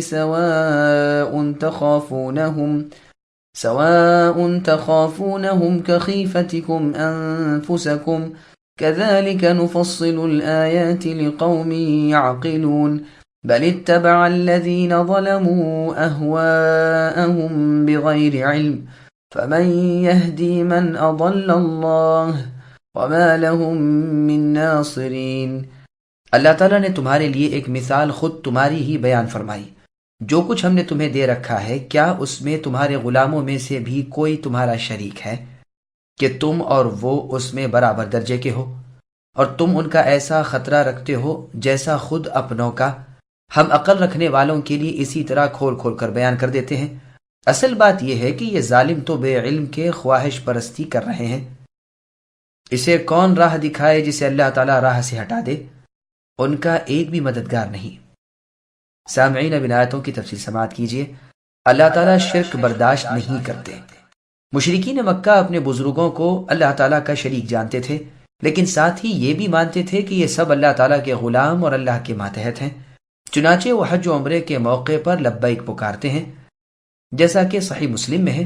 وہ کہا کرتے تھے، لبیک لا شریک لک الا شریکا هو لک تملکہ وما ملک، یعنی اے اللہ، ہم آپ کے دربار میں حاضر ہیں، آپ کا کوئی شریک نہیں ہے مگر وہ کہ وہ خود اور جس چیز کا وہ مالک ہے سب آپ کی ملکیت میں ہے، یعنی ہمارے شریکوں کے اور ان کی ملکیت کے تو آپ ہی اصلی مالک ہیں۔ بس یہاں انہیں ایک ایسی مثال سے سمجھایا جا رہا ہے جو خود یہ اپنے نفس میں ہی پائیں اور بہت اچھی طرح غور و خوض کر سکیں۔ تو اللہ تعالیٰ فرماتے ہیں کہ کیا تم میں سے کوئی بھی اس امر پر راضی رضامند ہوگا کہ اس کے کل مال وغیرہ میں اس کے غلام اس کے برابر کے شریک ہوں، اور ہر وقت اسے یہ دھڑکا رہتا ہو کہ کہیں وہ تقسیم کر کے میری جائیداد اور ملکیت آدھو آدھ بانٹ نہ لے جائیں۔ بس جس طرح تم یہ بات اپنے لیے پسند نہیں کرتے، اللہ تعالیٰ کے لیے بھی یہ نہ چاہو۔ جس طرح غلام آقا کی ہمسری اور برابری نہیں کر سکتا، اسی طرح اللہ تعالیٰ کا کوئی بندہ اللہ تعالیٰ کا شریک نہیں ہو سکتا۔ یہ عجب نا انصافی ہے کہ اپنے لیے جس بات سے چڑھیں اور نفرت کریں، اللہ کے لیے وہی بات ثابت کرنے بیٹھ جائیں۔ خود بیٹیوں سے جلتے بھونتے تھے، اتنا سنتے ہی کہ تیرے ہاں لڑکی ہوئی ہے منہ کالے پڑ جاتے تھے، اور اللہ تعالیٰ کے مقرر فرشتوں کو اللہ تعالیٰ کی لڑکیاں کہتے تھے۔ اسی طرح خود اس بات کے کبھی روادار نہیں ہونے کے کہ اپنے غلاموں کو اپنا برابر کا شریک و سہیم سمجھیں، لیکن اللہ تعالیٰ کے غلاموں کو اللہ تعالیٰ کا شریک سمجھ رہے ہیں۔ کس قدر انصاف کا خون ہے۔ ابن عباس رضی اللہ عنہما سے مروی ہے کہ مشرک جو لبیک پکارتے تھے اور اس میں اللہ تعالیٰ کی لا شریکی کا اقرار کر کے پھر اللہ کی غلامی تلے دوسروں کو مان کر پھر انہیں اللہ کا شریک ٹھہراتے تھے، اس پر یہ آیت اتری ہے، اور اس میں بیان ہے کہ جب تم اپنے غلاموں کو اپنے برابر کا شریک ٹھہرانے سے عار رکھتے ہو تو اللہ تعالیٰ کے غلاموں کو اللہ تعالیٰ کا شریک کیوں ٹھہرا رہے ہو؟ یہ صاف بات بیان فرما کر اللہ تعالیٰ ارشاد فرماتے ہیں کہ ہم اسی طرح تفصیل اور دلائل غافلوں کے سامنے رکھ دیتے ہیں، پھر فرماتے ہیں اور بتلاتے ہیں کہ مشرکین کے شرک کی کوئی سند عقلی نقلی کوئی دلیل نہیں، صرف کرشمہ جہالت اور پیروی خواہش ہے۔ جبکہ راہ راست سے ہٹ گئے تو پھر انہیں بجز اللہ کی اور کوئی راہ راست پر نہیں لا سکتا۔ یہ گو دوسروں کو اپنا کارساز اور مددگار مانتے ہوں، لیکن واقعہ یہ ہے کہ دشمنان رب کا دوست کوئی نہیں۔ کون ہے جو اللہ کے مرضی کے خلاف لفظ ہلا سکے؟ کون ہے جو اللہ پر مہربانی کرے جس پر اللہ تعالیٰ نامہربان ہو؟ اللہ کا چاہا ہوا ہوتا ہے اور جسے وہ نہ چاہے ہو نہیں سکتا۔ فأقم وجهك للدين حنيفا فطرة الله التي فطر الناس عليها لا تبديل لخلق الله ذلك الدين القيم ولكن أكثر الناس لا يعلمون منيبين إليه واتقوه وأقيموا الصلاة ولا تكونوا من المشركين من الذين فرقوا دينهم وكانوا شيعا كل حزب بما لديهم فرحون۔ بس آپ اے نبی ایک سو ہو کر اپنا منہ دین کی طرف متوجہ کر دیں، اللہ تعالیٰ کی وہ فطرت جس پر اللہ نے لوگوں کو پیدا کیا ہے، اللہ تعالیٰ کے بنائے ہوئے کو بدلنا نہیں، یہی راست دین ہے، لیکن اکثر لوگ نہیں سمجھتے۔ اللہ تعالیٰ کی طرف رجوع ہو کر اللہ سے ڈرتے رہیے اور نماز کو قائم رکھیے اور مشرکین میں نہ مل جائیے۔ جن لوگوں نے اپنے دین کو ٹکڑے ٹکڑے کر دیا اور خود بھی گروہ گروہ ہو گئے، ہر گروہ اس چیز پر جو اس کے پاس ہے نازاں اور ترساں ہیں۔ سامعین اب ان آیتوں کی تفسیر سماعت کیجیے۔ فطرت سے کیا مراد ہے؟ ملت ابراہیم حنیف پر جم جائیے، جس دین کو اللہ تعالیٰ نے آپ کے لیے مقرر کر دیا ہے اور جسے اے نبی صلی اللہ علیہ وسلم آپ کے ہاتھ پر اللہ تعالیٰ نے کمال کو پہنچا دیا ہے۔ رب تعالیٰ کی فطرت سلیمہ پر وہی قائم ہے جو اس دین اسلام کا پابند ہے۔ اسی پر یعنی توحید پر رب تعالیٰ نے تمام انسانوں کو بنایا ہے۔ روز ازل میں اسی کا سب سے اقرار لیا گیا تھا کہ کیا میں تم سب کا رب تعالیٰ نہیں ہوں؟ تو سب نے اقرار کیا کہ بے شک آپ ہی ہمارے رب تعالیٰ ہیں۔ وہ حدیثیں عنقریب انشاءاللہ بیان ہوں گی جن سے ثابت ہے کہ اللہ تعالیٰ نے اپنی جملہ مخلوق کو اپنے سچے دین اسلام پر پیدا کیا ہے۔ گویا لوگ یہودیت، نصرانیت وغیرہ پر چلے گئے۔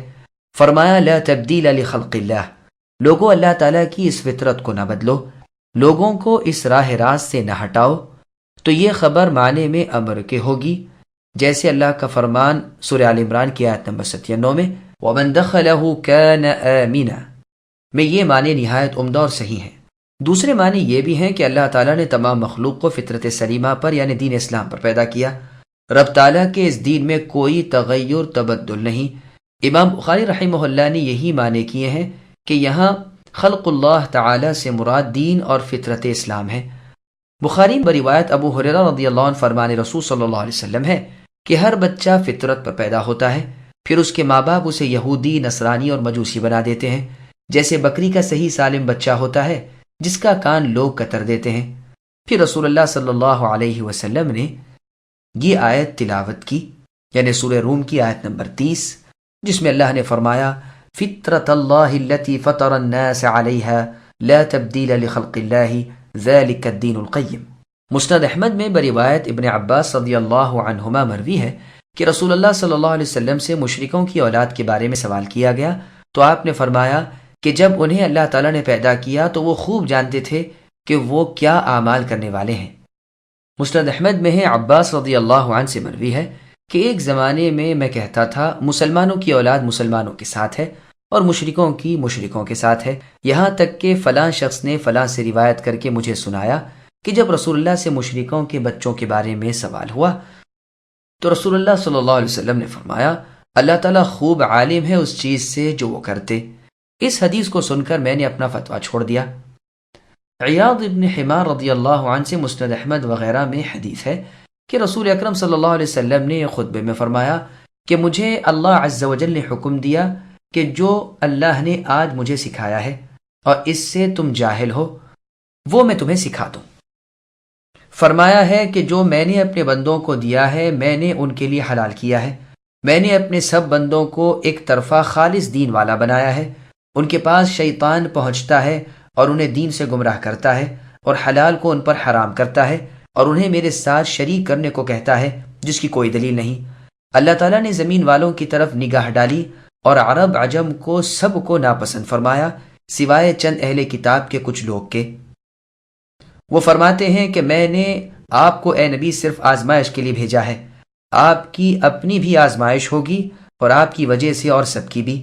میں آپ پر وہ کتاب اتاروں گا جسے پانی دھو نہ سکے، آپ اسے سوتے جاگتے پڑھتے رہا کریں گے۔ پھر مجھ سے اللہ تعالیٰ نے ارشاد فرمایا کہ میں قریش کو ہوشیار کر دوں۔ میں نے اپنا اندیشہ ظاہر کیا کہ کہیں وہ میرا سر کچل کر روٹی جیسا نہ بنا دیں، تو اللہ نے فرمایا سنیے، جیسے یہ آپ کو نکالیں گے میں انہیں نکالوں گا، آپ ان سے جہاد کیجئے میں آپ کا ساتھ دوں گا، آپ خرچ کیجئے آپ پر خرچ کیا جائے گا، آپ لشکر بھیجئے میں اس سے 5 حصے زیادہ لشکر بھیجوں گا۔ فرما برداروں کو لے کر اپنے نافرمانوں پر چڑھائی کر دیں۔ اہل جنت 3 قسم کے ہیں، عادل بادشاہ، توفیق خیر والا سخی، نرم دل، ہر مسلمان کے ساتھ سلوک و احسان کرنے والا، پاک دامن، سوال سے اور حرام سے بچنے والا عیالدار آدمی۔ اہل جہنم 5 قسم کے لوگ ہیں، وہ بے وقعت کمینے لوگ جو بیزار اور بے گھر ہیں، جو تمہارے دامنوں میں لپٹے رہتے ہیں، وہ خائن جو حقیر چیزوں میں بھی خیانت کیے بغیر نہیں رہتا، وہ لوگ جو ہر وقت لوگوں کو ان کی جان مال اور اہل و عیال میں دھوکے دیتے رہتے ہیں، صبح شام چال بازیوں اور مکر و فریب میں لگے رہتے ہیں۔ پھر رسول اللہ صلی اللہ علیہ وسلم نے بخیل یا کذاب یعنی کنجوش یا جھوٹے کا ذکر کیا اور فرمایا 5ویں قسم کے لوگ بد زبان بدگو ہیں۔ یہ روایت مسند احمد نیز صحیح مسلم میں ہے۔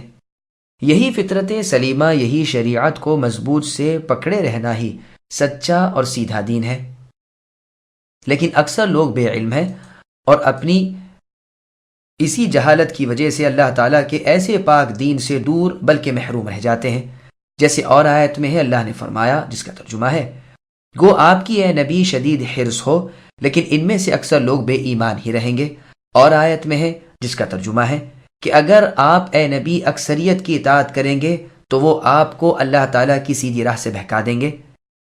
تم سب اے انسانوں اللہ تعالیٰ کی طرف راغب رہو، اللہ ہی کی جانب جھکے رہو، اللہ ہی کا ڈر خوف رکھو، اللہ ہی کا لحاظ رکھو، نمازوں کی پابندی کرو جو سب سے بڑی عبادت اور اطاعت ہے، تم مشرک نہ بنو بلکہ موحد خالص بن جاؤ، اللہ کے سوا اور سے کوئی مراد وابستہ نہ رکھو۔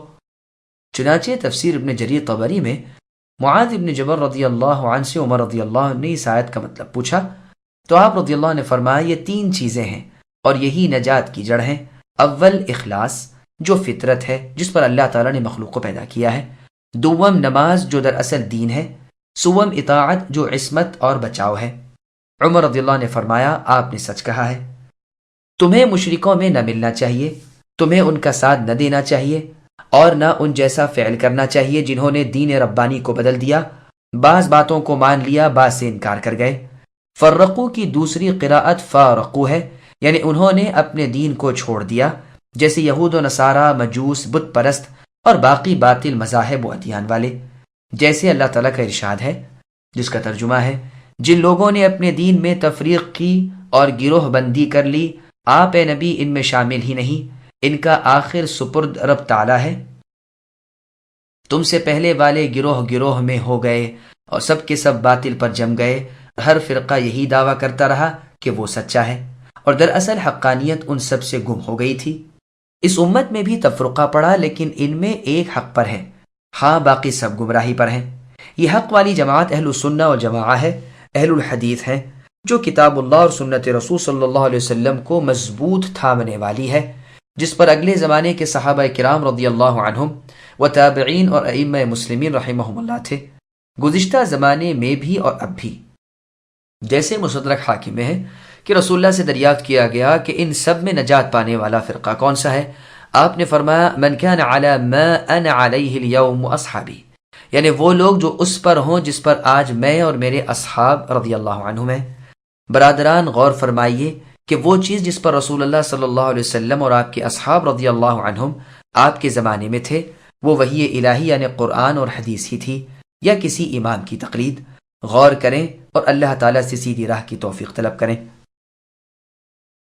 وَإِذَا مَسَّ النَّاسَ ضُرٌّ دَعُوا رَبَّهُم مُنِيبِينَ إِلَيْهِ ثُمَّ إِذَا أَذَاقَهُم مِّنْهُ رَحْمَةً إِذَا فَرِيقٌ مِّنْهُم بِرَبِّهِمْ يُشْرِكُونَ لِيَكْفُرُوا بِمَا آتَيْنَاهُمْ فَتَمَتَّعُوا فَسَوْفَ تَعْلَمُونَ أَمْ أَنزَلْنَا عَلَيْهِمْ سُلْطَانًا فَهُوَ يَتَكَلَّمُ بِمَا كَانُوا بِهِ يُشْرِكُونَ وَإِذَا أَذَقْنَا النَّاسَ رَحْمَةً فَرِحُوا بِهَا وَإِن تُصِبْهُمْ سَيِّئَةٌ بِمَا قَدَّمَتْ أَيْدِيهِمْ إِذَا هُمْ يَقْنَطُونَ أَوَلَمْ يَرَوْا أَنَّ اللَّهَ يَبْسُطُ الرِّزْقَ لِمَن يَشَاءُ وَيَقْدِرُ إِنَّ فِي ذَلِكَ لَآيَاتٍ لِقَوْمٍ يُؤْمِنُونَ فَآتِ ذَا الْقُرْبَى حَقَّهُ وَالْمِسْكِينَ وَابْنَ السَّبِيلِ ذلك خير للذين يريدون وجه الله وأولئك هم المفلحون وما آتيتم من ربا ليربو في أموال الناس فلا يربو عند الله وما آتيتم من زكاة تريدون وجه الله فأولئك هم المضعفون الله الذي خلقكم ثم رزقكم ثم يميتكم ثم يحييكم هل من شركائكم من يفعل من ذلكم من شيء سبحانه وتعالى عما يشركون۔ لوگوں کو جب کبھی کوئی مصیبت پہنچتی ہے تو اپنے رب اللہ تعالیٰ کی طرف پوری طرح رجوع ہو کر دعائیں کرتے ہیں، پھر جب وہ اپنی طرف سے رحمت کا ذائقہ چکھاتے ہیں تو ان میں کی ایک جماعت اپنے رب تعالیٰ کے ساتھ شرک کرنے لگتی ہے تاکہ وہ اس چیز کی ناشکری کریں جو ہم نے انہیں دی ہے۔ اچھا تم فائدہ اٹھا لو، ابھی ابھی تمہیں معلوم ہو جائے گا۔ کیا ہم نے ان پر کوئی دلیل نازل کی ہے جو اسے بیان کرے جسے یہ اللہ تعالیٰ کے ساتھ شریک کر رہے ہیں؟ اور جب ہم لوگوں کو رحمت کا مزہ چکھاتے ہیں تو وہ خوب خوش ہو جاتے ہیں، اور اگر انہیں ان کے ہاتھوں کے کرتوت کی وجہ سے کوئی برائی پہنچے تو ایک دم وہ محض نا امید ہو جاتے ہیں۔ کیا انہوں نے یہ نہیں دیکھا کہ اللہ تعالیٰ جسے چاہے کشادہ روزی دیتے ہیں اور تنگ بھی؟ اس میں بھی ان لوگوں کے لیے جو ایمان لاتے ہیں نشانیاں ہیں۔ قرابت دار کو، مسکین کو، مسافر کو، ہر ایک کو اس کا حق دو۔ یہ ان کے لیے بہتر ہے جو اللہ تعالیٰ کا چہرہ دیکھنا چاہتے ہوں، ایسے ہی لوگ نجات پانے والے ہیں۔ تم جو بیاج پر دیتے ہو کہ لوگوں کے مال میں بڑھتا رہے، وہ اللہ تعالیٰ کے ہاں نہیں بڑھتا، اور جو کچھ صدقہ زکوٰۃ تم اللہ تعالیٰ کے رضا کی طلب کے لیے دو تو ایسے لوگ ہی ہیں اپنا دو چند کرنے والے۔ اللہ تعالیٰ وہ ہے جس نے تمہیں پیدا کیا، پھر روزی دی، پھر مار ڈالیں گے، پھر زندہ کر دیں گے۔ بتاؤ تمہارے شریکوں میں سے کوئی بھی ایسا ہے جو ان میں سے کچھ بھی کر سکتا ہو؟ اللہ تعالیٰ کے لیے پاکی اور برتری ہے ہر ایک اس شریک سے جو یہ لوگ مقرر کرتے ہیں۔ سامعین، اب ان آیتوں کی تفصیل سماعت کیجیے۔ انسان کی عجیب حالت کا تذکرہ۔ اللہ تعالیٰ لوگوں کی حالت بیان فرما رہے ہیں کہ دکھ، درد، مصیبت و تکلیف کے وقت تو وہ اللہ تعالیٰ وحدہ لا شریک لہ کو بڑی عاجزی زاری، نہایت توجہ اور پوری دل سوزی کے ساتھ پکارتے ہیں، اور جب اللہ کی نعمتیں ان پر برسنے لگتی ہیں تو یہ اللہ تعالیٰ کے ساتھ شرک کرنے لگتے ہیں۔ لیکفروا میں لام بعض تو کہتے ہیں لام عاقبت ہے اور بعض کہتے ہیں لام تعلیل ہے، لیکن اس کا لام تعلیل ہونا اس وجہ سے بھلا معلوم ہوتا ہے کہ اللہ تعالیٰ نے ان کے لیے مقرر کیا، پھر انہیں دھمکایا کہ تم ابھی معلوم کر لو گے۔ بعض بزرگوں کا فرمان ہے کہ کوتوال یا سپاہی اگر کسی کو ڈرائے دھمکائے تو وہ کانپ اٹھتا ہے۔ تعجب ہے کہ اللہ کے دھمکانے سے ہم دہشت میں نہ آئیں، جس اللہ کے ہاتھ میں ہر چیز ہے اور جس کا صرف یہ کہہ دینا ہر امر کے لیے کافی ہے کہ ہو جا، بس وہ ہو جاتا ہے۔ پھر مشرکین کا محض بے دلیل ہونا بیان فرمایا جا رہا ہے کہ ہم نے ان کے شرک کی کوئی دلیل نہیں اتاری۔ پھر انسان کی ایک بیہودہ خصلت بطور انکار بیان ہو رہی ہے کہ سوائے چند ہستیوں کے عموماً حالت یہ ہے کہ راحتوں کے وقت بھول جاتے ہیں اور سختیوں کے وقت مایوس ہو جاتے ہیں، گویا اب کوئی بہتری ملے گی ہی نہیں۔ ہاں، مؤمن سختیوں میں صبر اور نرمیوں میں نیکیاں کرتے ہیں۔ صحیح مسلم میں ہے، اللہ کے رسول صلی اللہ علیہ وسلم فرماتے ہیں کہ مؤمن شخص پر تعجب ہے، اس کے لیے اللہ تعالیٰ کی ہر قضا بہتری ہوتی ہے۔ راحت پر شکر کرتا ہے تو یہ بھی اس کے لیے بہتر ہوتا ہے، اور مصیبت پر صبر کرتا ہے تو یہ بھی اس کے لیے بہتر ہوتا ہے۔ اللہ تعالیٰ ہی متصرف اور مالک ہے، وہ اپنی حکمت کے مطابق جہاں رچائے ہوئے ہے، کسی کو کم دیتے ہیں، کسی کو زیادہ دیتے ہیں، کوئی تنگی ترشی میں ہے، کوئی وسعت اور فراخی میں۔ اس میں مؤمنین کے لیے نشان ہے۔ قرابت داروں سے صلہ رحمی اور حسن سلوک کا حکم۔ قرابت داروں کے ساتھ نیکی، سلوک اور صلہ رحمی کرنے کا حکم ہو رہا ہے۔ مسکین اسے کہتے ہیں جس کے پاس کچھ نہ ہو یا کچھ ہو لیکن بقدر کفایت نہ ہو، اس کے ساتھ بھی سلوک و احسان کرنے کا حکم ہو رہا ہے۔ مسافر جس کا خرچ کم پڑ گیا ہو اور سفر خرچ پاس نہ رہا ہو، اس کے ساتھ بھی بھلائی کرنے کا ارشاد ہوتا ہے۔ یہ ان کے لیے بہتر ہے جو چاہتے ہیں کہ قیامت کے دن اللہ تعالیٰ کے بزرگ و برتر خوبصورت چہرے کو دیکھیں۔ حقیقت میں انسان کے لیے اس سے بڑی نعمت کوئی نہیں۔ دنیا اور آخرت میں نجات ایسے ہی لوگوں کو ملے گی۔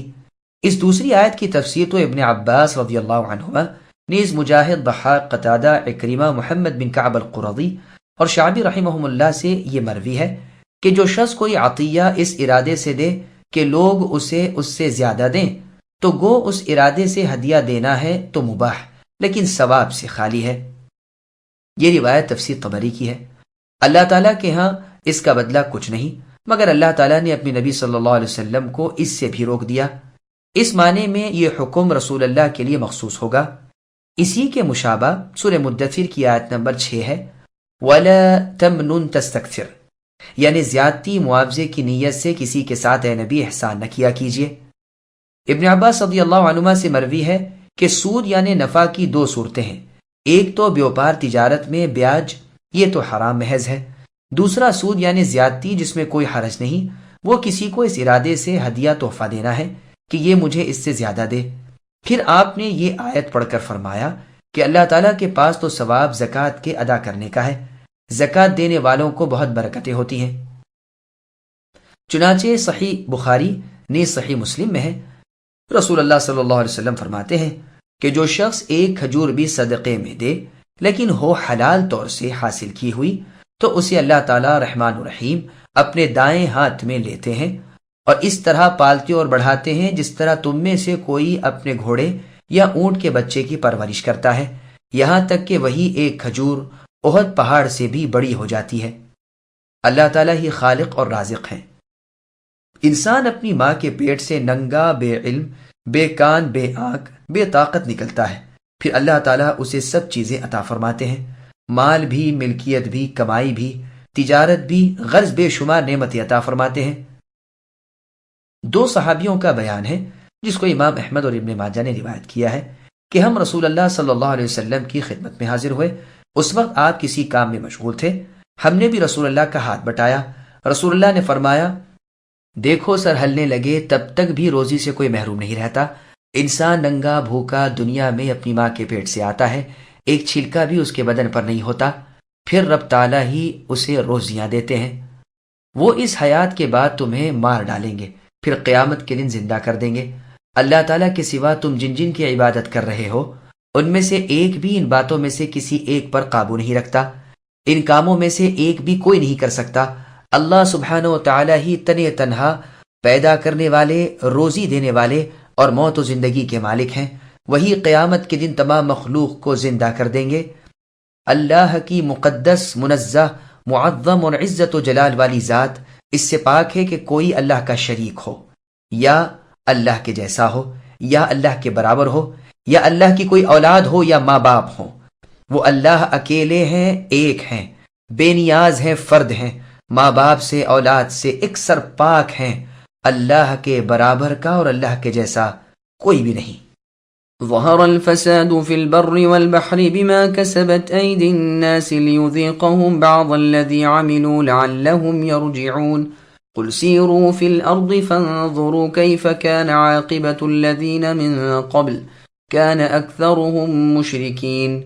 خشکی اور تری میں لوگوں کی بدعمالیوں کے باعث مصیبتیں آن پڑیں، اس لیے کہ انہیں ان کے بعض کرتوتوں کا پھل اللہ تعالیٰ چکھا دے۔ بہت ممکن ہے کہ وہ باز آ جائیں۔ زمین میں چل پھر کر دیکھو تو صحیح کہ اگلوں کا انجام کیا ہوا جن میں اکثر لوگ مشرک تھے۔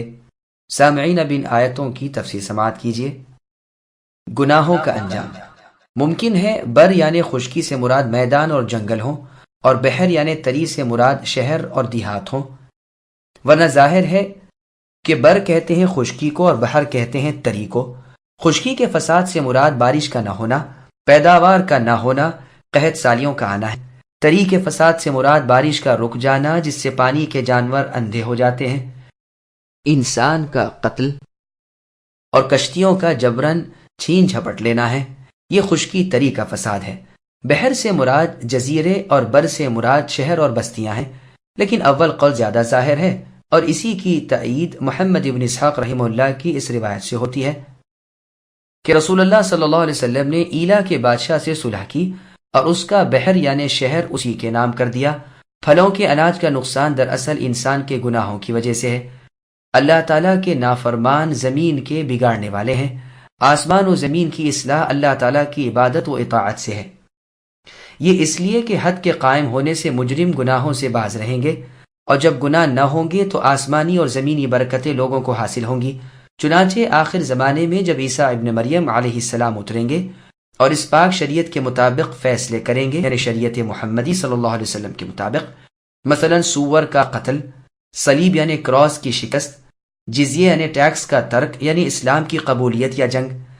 پھر جب عیسیٰ علیہ السلام کے زمانے میں دجال اور اس کے مرید ہلاک ہو جائیں گے، یاجوج ماجوج تباہ ہو جائیں گے، تو زمین سے کہا جائے گا کہ اپنی برکتیں لوٹا دے۔ اس دن ایک انار لوگوں کی ایک بڑی جماعت کو کافی ہوگا، اتنا بڑا ہوگا کہ اس کے چھلکے تلے یہ سب لوگ سایہ حاصل کر لیں۔ ایک اونٹنی کا دودھ ایک پورے قبیلے کو کفایت کرے گا۔ یہ ساری برکتیں صرف رسول صلی اللہ علیہ وسلم کی شریعت کے جاری کرنے کی وجہ سے ہوں گی۔ جوں جوں عدل و انصاف مطابق شرع بڑھے گا، دوں دوں خیر و برکت بڑھتی چلی جائے گی۔ اس کے برخلاف فاجر شخص کے بارے میں حدیث میں ہے، جس کو امام بخاری صحیح مسلم وغیرہ میں لائے ہیں، کہ اس کے مرنے پر بندے اور شہر اور درخت اور جانور سب راحت پا لیتے ہیں، یعنی کافر آدمی کے مر جانے پر۔ زین بن اسلم رحمہ اللہ سے مروی ہے کہ مراد فساد سے شرک ہے، لیکن یہ قول تأمل طلب ہے۔ پھر آگے اللہ فرماتے ہیں کہ مال اور پیداوار کی اور پھل اناج کی کمی بطور آزمائش کے اور بطور ان کے بعض اعمال کے بدلے کے ہے، جیسے اللہ تعالیٰ نے سورہ اعراف کی آیت نمبر 168 میں فرمایا وَبَلَوْنَاهُمْ بِالْحَسَنَاتِ وَالسَّيِّئَاتِ لَعَلَّهُمْ يَرْجِعُونَ الآیہ، یعنی ہم نے انہیں بھلائیوں برائیوں میں مبتلا کیا تاکہ وہ لوٹ جائیں۔ تم زمین میں چل پھر کر آپ ہی دیکھ لو کہ تم سے پہلے جو مشرک تھے ان کے نتیجے کیا ہوئے۔ رسولوں کی نہ ماننے، اللہ تعالیٰ کے ساتھ کفر کرنے کا کیا کچھ وبال ان پر آیا، یہ دیکھو اور عبرت حاصل کرو۔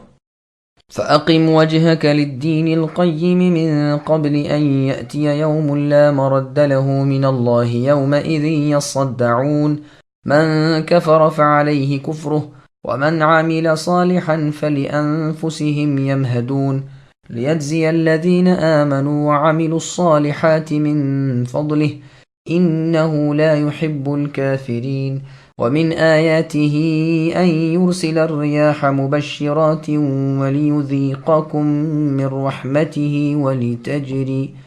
وَلِتَجْرِيَ الْفُلْكُ بِأَمْرِهِ وَلِتَبْتَغُوا مِن فَضْلِهِ وَلَعَلَّكُمْ تَشْكُرُونَ وَلَقَدْ أَرْسَلْنَا مِن قَبْلِكَ رُسُلًا إِلَىٰ قَوْمِهِمْ فَجَاءُوهُم بِالْبَيِّنَاتِ فَانتَقَمْنَا مِنَ الَّذِينَ أَجْرَمُوا وَكَانَ حَقًّا عَلَيْنَا نَصْرُ الْمُؤْمِنِينَ۔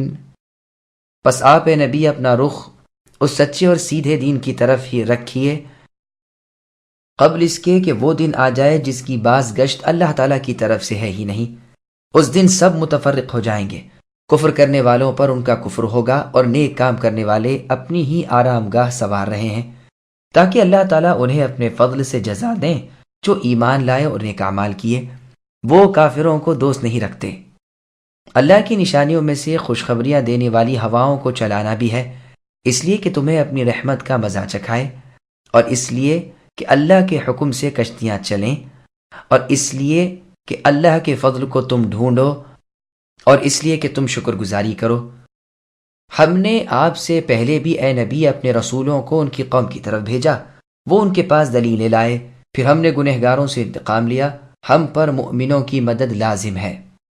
سامعین، اب آیتوں کی تفصیل سماعت کیجیے۔ قیامت اللہ تعالیٰ کے ایک حکم سے آ جائے گی۔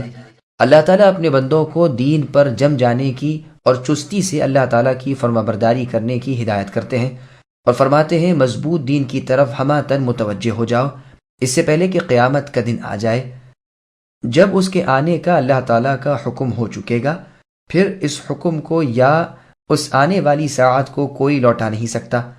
اس دن نیک بد علیحدہ علیحدہ ہو جائیں گے، ایک جماعت جنت میں، ایک جماعت بھڑکتی ہوئی آگ میں۔ کافر اپنے کفر کے بوجھ تلے دب رہے ہوں گے، اور نیک اعمال لوگ اپنے کیے ہوئے بہترین آرام دہ ذخیرے پر خوش و خرم ہوں گے۔ رب تعالیٰ انہیں ان کی نیکیوں کا اجر بہت کچھ بڑھا چڑھا کر کئی گناہ کر کے دے رہے ہوں گے۔ ایک ایک نیکی 10 بلکہ 700 بلکہ اس سے بھی بہت زیادہ کر کے انہیں ملے گی۔ کفار کو اللہ تعالیٰ دوست نہیں رکھتے، لیکن تاہم ان پر بھی ظلم نہ ہوگا۔ بارش اللہ تعالیٰ کی قدرت کی نشانی اور نعمت ہے۔ بارش کے آنے سے پہلے بھینی بھینی ہواؤں کا چلنا اور لوگوں کو بارش کی امید دلانا، اس کے بعد مینا برسانا یعنی بارش، تاکہ بستیاں آباد رہیں، جاندار رہیں، سمندروں میں، دریاؤں میں جہاز اور کشتیاں چلیں، کیونکہ کشتیوں کا چلنا بھی ہوا پر موقوف ہے۔ اب تم اپنی تجارت اور کمائی دھندے کے لیے ادھر سے ادھر اور ادھر سے ادھر جا آ سکو، بس تمہیں چاہیے کہ اللہ تعالیٰ کی ان بے شمار ان گنت نعمتوں پر اللہ کا شکریہ ادا کرو۔ پھر اپنے نبی محمد صلی اللہ علیہ وسلم کو تسکین اور تسلی دینے کے لیے اللہ تعالیٰ فرماتے ہیں کہ اگر آپ کو لوگ جھٹلاتے ہیں تو آپ اسے کوئی انوکھی بات نہ سمجھیں۔ آپ سے پہلے کے رسولوں کو بھی ان کی امتوں نے ایسے ہی ٹیڑھے ترچھے فقرے سنائے ہیں، وہ بھی صاف روشن اور واضح دلیلیں، معجزے اور احکام لائے تھے۔ بالآخر جھٹلانے والے عذاب کے شکنجے میں کس دیے گئے، اور مؤمنوں کو اس وقت ہر قسم کی برائی سے نجات ملی۔ اپنے فضل و کرم سے اللہ جل شانہ نے اپنے نفس کریم پر یہ بات لازم کر لی ہے کہ وہ اپنے با ایمان بندوں کو مدد دیں گے، جیسے سورہ انعام کی آیت نمبر 54 میں فرمایا کتب ربکم علی نفسہ الرحمہ۔ ابن ابی حاتم میں حدیث ہے کہ رسول اللہ صلی اللہ علیہ وسلم فرماتے ہیں جو مسلمان اپنے مسلمان بھائی کی آبرو بچا لے، اللہ تعالیٰ پر حق ہے کہ وہ اس سے جہنم کی آگ کو ہٹا لے۔ پھر آپ نے پڑھا وَكَانَ حَقًّا عَلَيْنَا نَصْرُ الْمُؤْمِنِينَ۔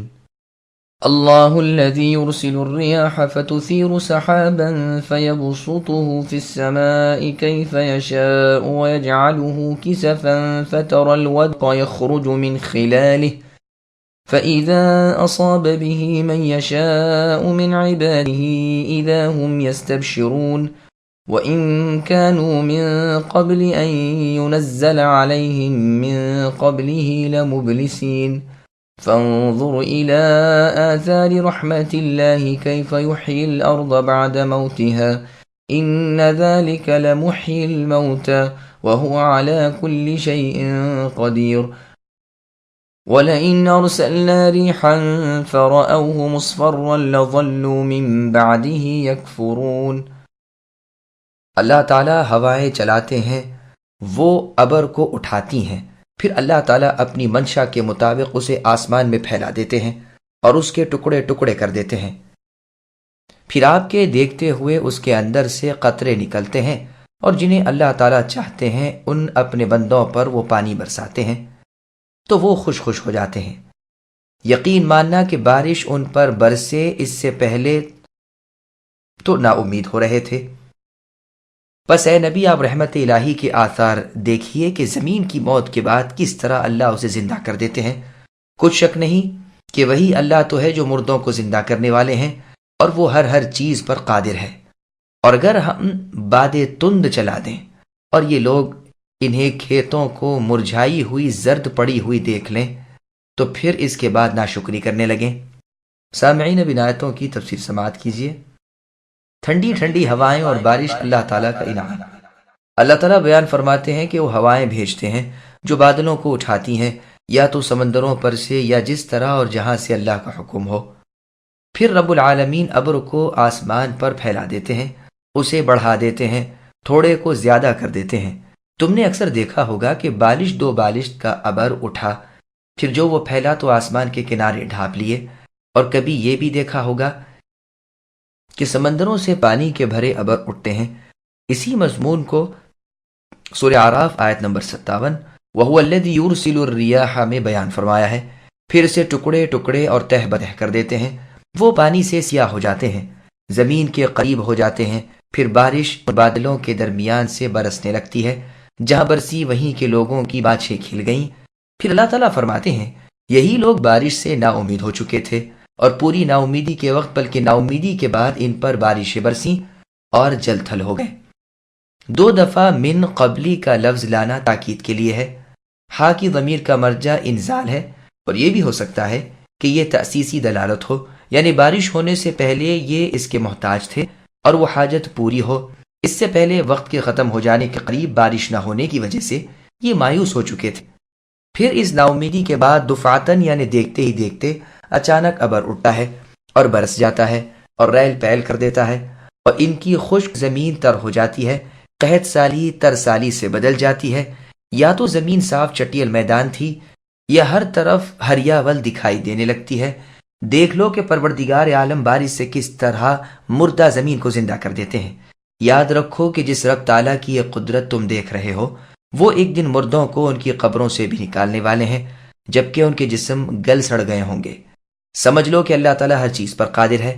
پھر آگے اللہ فرماتے ہیں اگر ہم باد تند چلا دیں، اگر آندھیاں آ جائیں اور ان کی لہلہاتی ہوئی کھیتیاں برباد ہو جائیں تو وہ پھر سے کفر کرنے لگ جاتے ہیں۔ چنانچہ سورہ واقعہ میں بھی یہی بیان ہوا ہے۔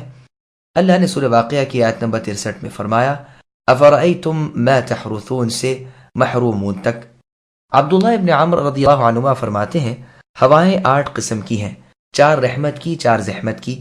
ناشرات، مبشرات، مرسلات اور زاریات تو رحمت کی ہیں، اور عقیم، سرسر، عاصف اور قاصف عذاب کی۔ ان میں سے پہلی 2 خشکیوں کی ہیں اور آخری 2 تری کی۔ رسول اللہ صلی اللہ علیہ وسلم فرماتے ہیں ہوائیں دوسری سے مسخر ہیں، یعنی دوسری زمین سے جب اللہ تعالیٰ نے عادیوں کی ہلاکت کا ارادہ کیا تو ہواؤں کے داروغے کو حکم دیا۔ اس نے دریافت کیا کہ اے اللہ، کیا میں ہواؤں کے خزانے میں اتنا سوراخ کر دوں جتنا بیل کا نتنا ہوتا ہے؟ تو فرمان رب تعالیٰ ہوا کہ نہیں، اگر ایسا ہوا تو کل زمین اور زمین کی کل چیزیں الٹ پلٹ ہو جائیں گی۔ اتنا نہیں بلکہ اتنا سوراخ کرو جتنا انگوٹھی میں ہوتا ہے۔ اب صرف اتنے سے سوراخ سے ہوا چلی، جہاں پہنچی وہاں بھس اڑا دیا، جس چیز پر سے گزری اسے بے نشان کر دیا۔ زیادہ ظاہر یہی ہے کہ یہ خود عبداللہ ابن عمر رضی اللہ عنہما کا اپنا قول ہے۔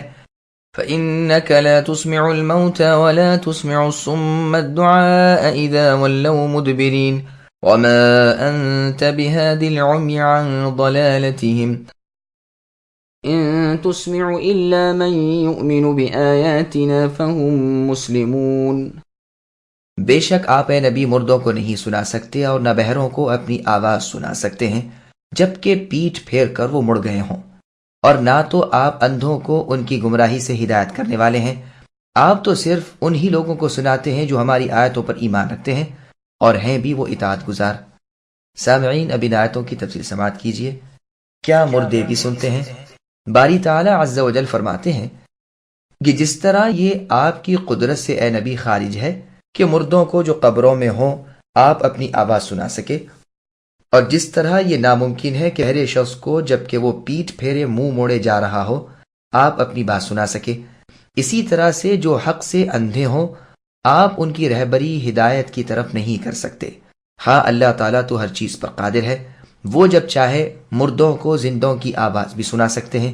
ہدایت ضلالت اللہ کی طرف سے ہے، آپ تو صرف اے نبی انہیں سنا سکتے ہیں جو با ایمان ہوں اور اللہ تعالیٰ کے سامنے جھکنے والے ہوں۔ اللہ کے فرما بردار ہوں، یہ لوگ حق کو سنتے ہیں اور مانتے بھی ہیں۔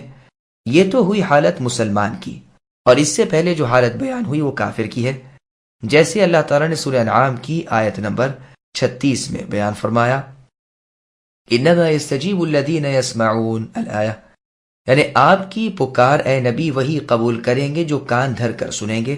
مردوں کو اللہ تعالیٰ زندہ اٹھائیں گے، پھر سب اللہ کی طرف لوٹائے جائیں گے۔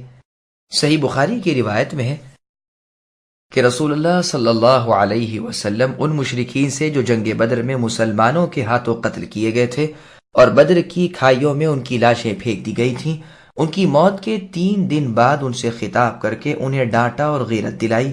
عمر رضی اللہ عنہ نے دیکھ کر عرض کیا، اے اللہ کے رسول، آپ ان سے خطاب کرتے ہیں جو مر کر مردہ ہو گئے ہیں؟ تو رسول اللہ نے فرمایا، اس اللہ کی قسم جس کے ہاتھ میں میری جان ہے، تم بھی میری اس بات کو جو میں انہیں کہہ رہا ہوں اتنا نہیں سنتے جتنا یہ سن رہے ہیں۔ ہاں، وہ جواب نہیں دے سکتے۔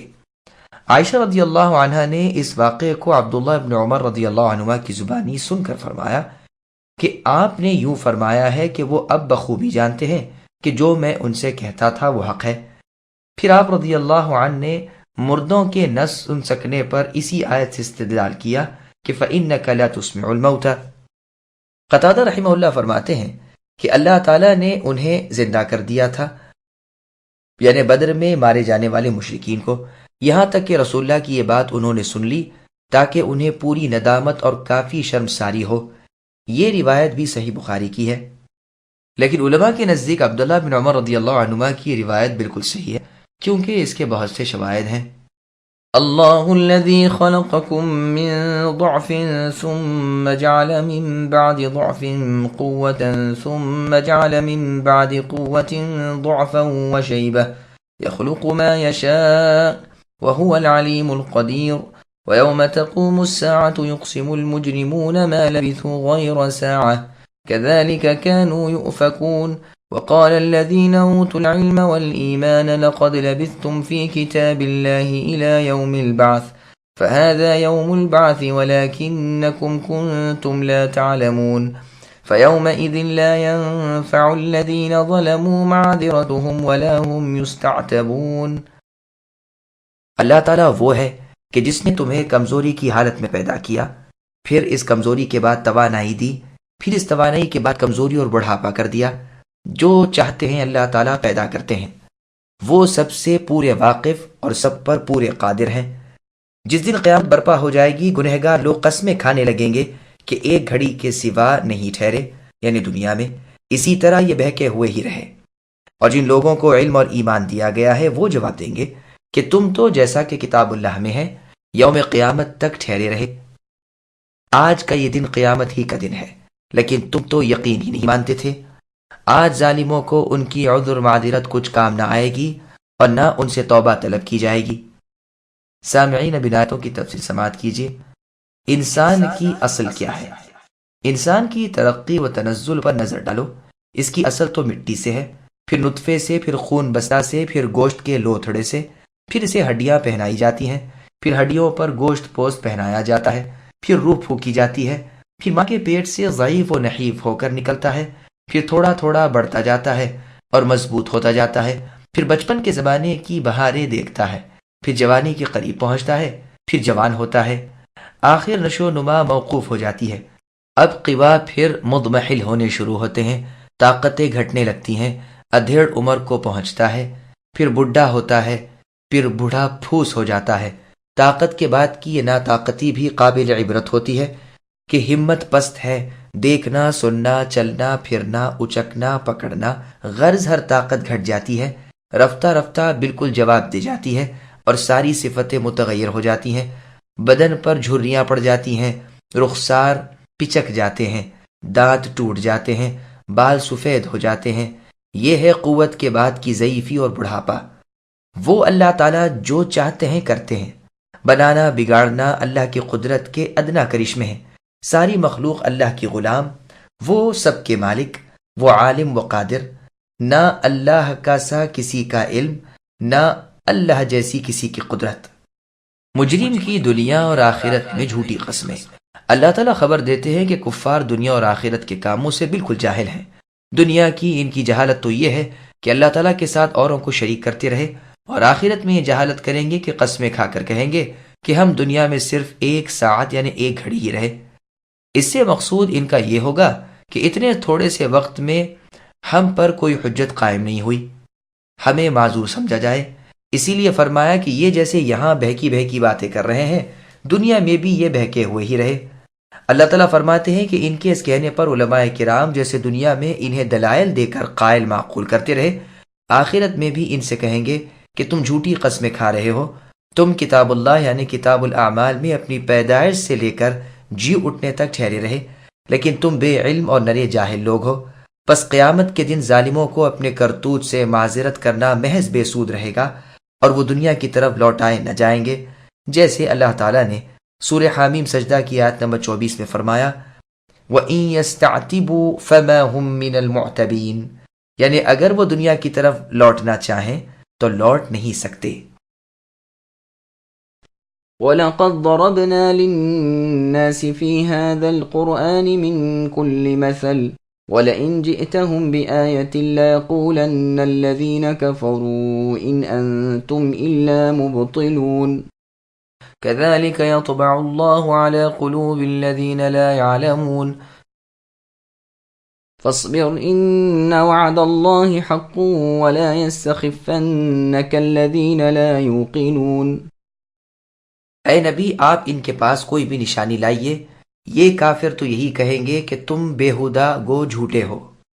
اللہ تعالیٰ ان لوگوں کے دلوں پر جو سمجھ نہیں رکھتے یوں ہی مہر کر دیتے ہیں۔ اے نبی، آپ صبر کیجئے، یقیناً اللہ تعالیٰ کا وعدہ سچا ہے، آپ کو وہ لوگ خفیف نہ کریں جو یقین نہیں رکھتے۔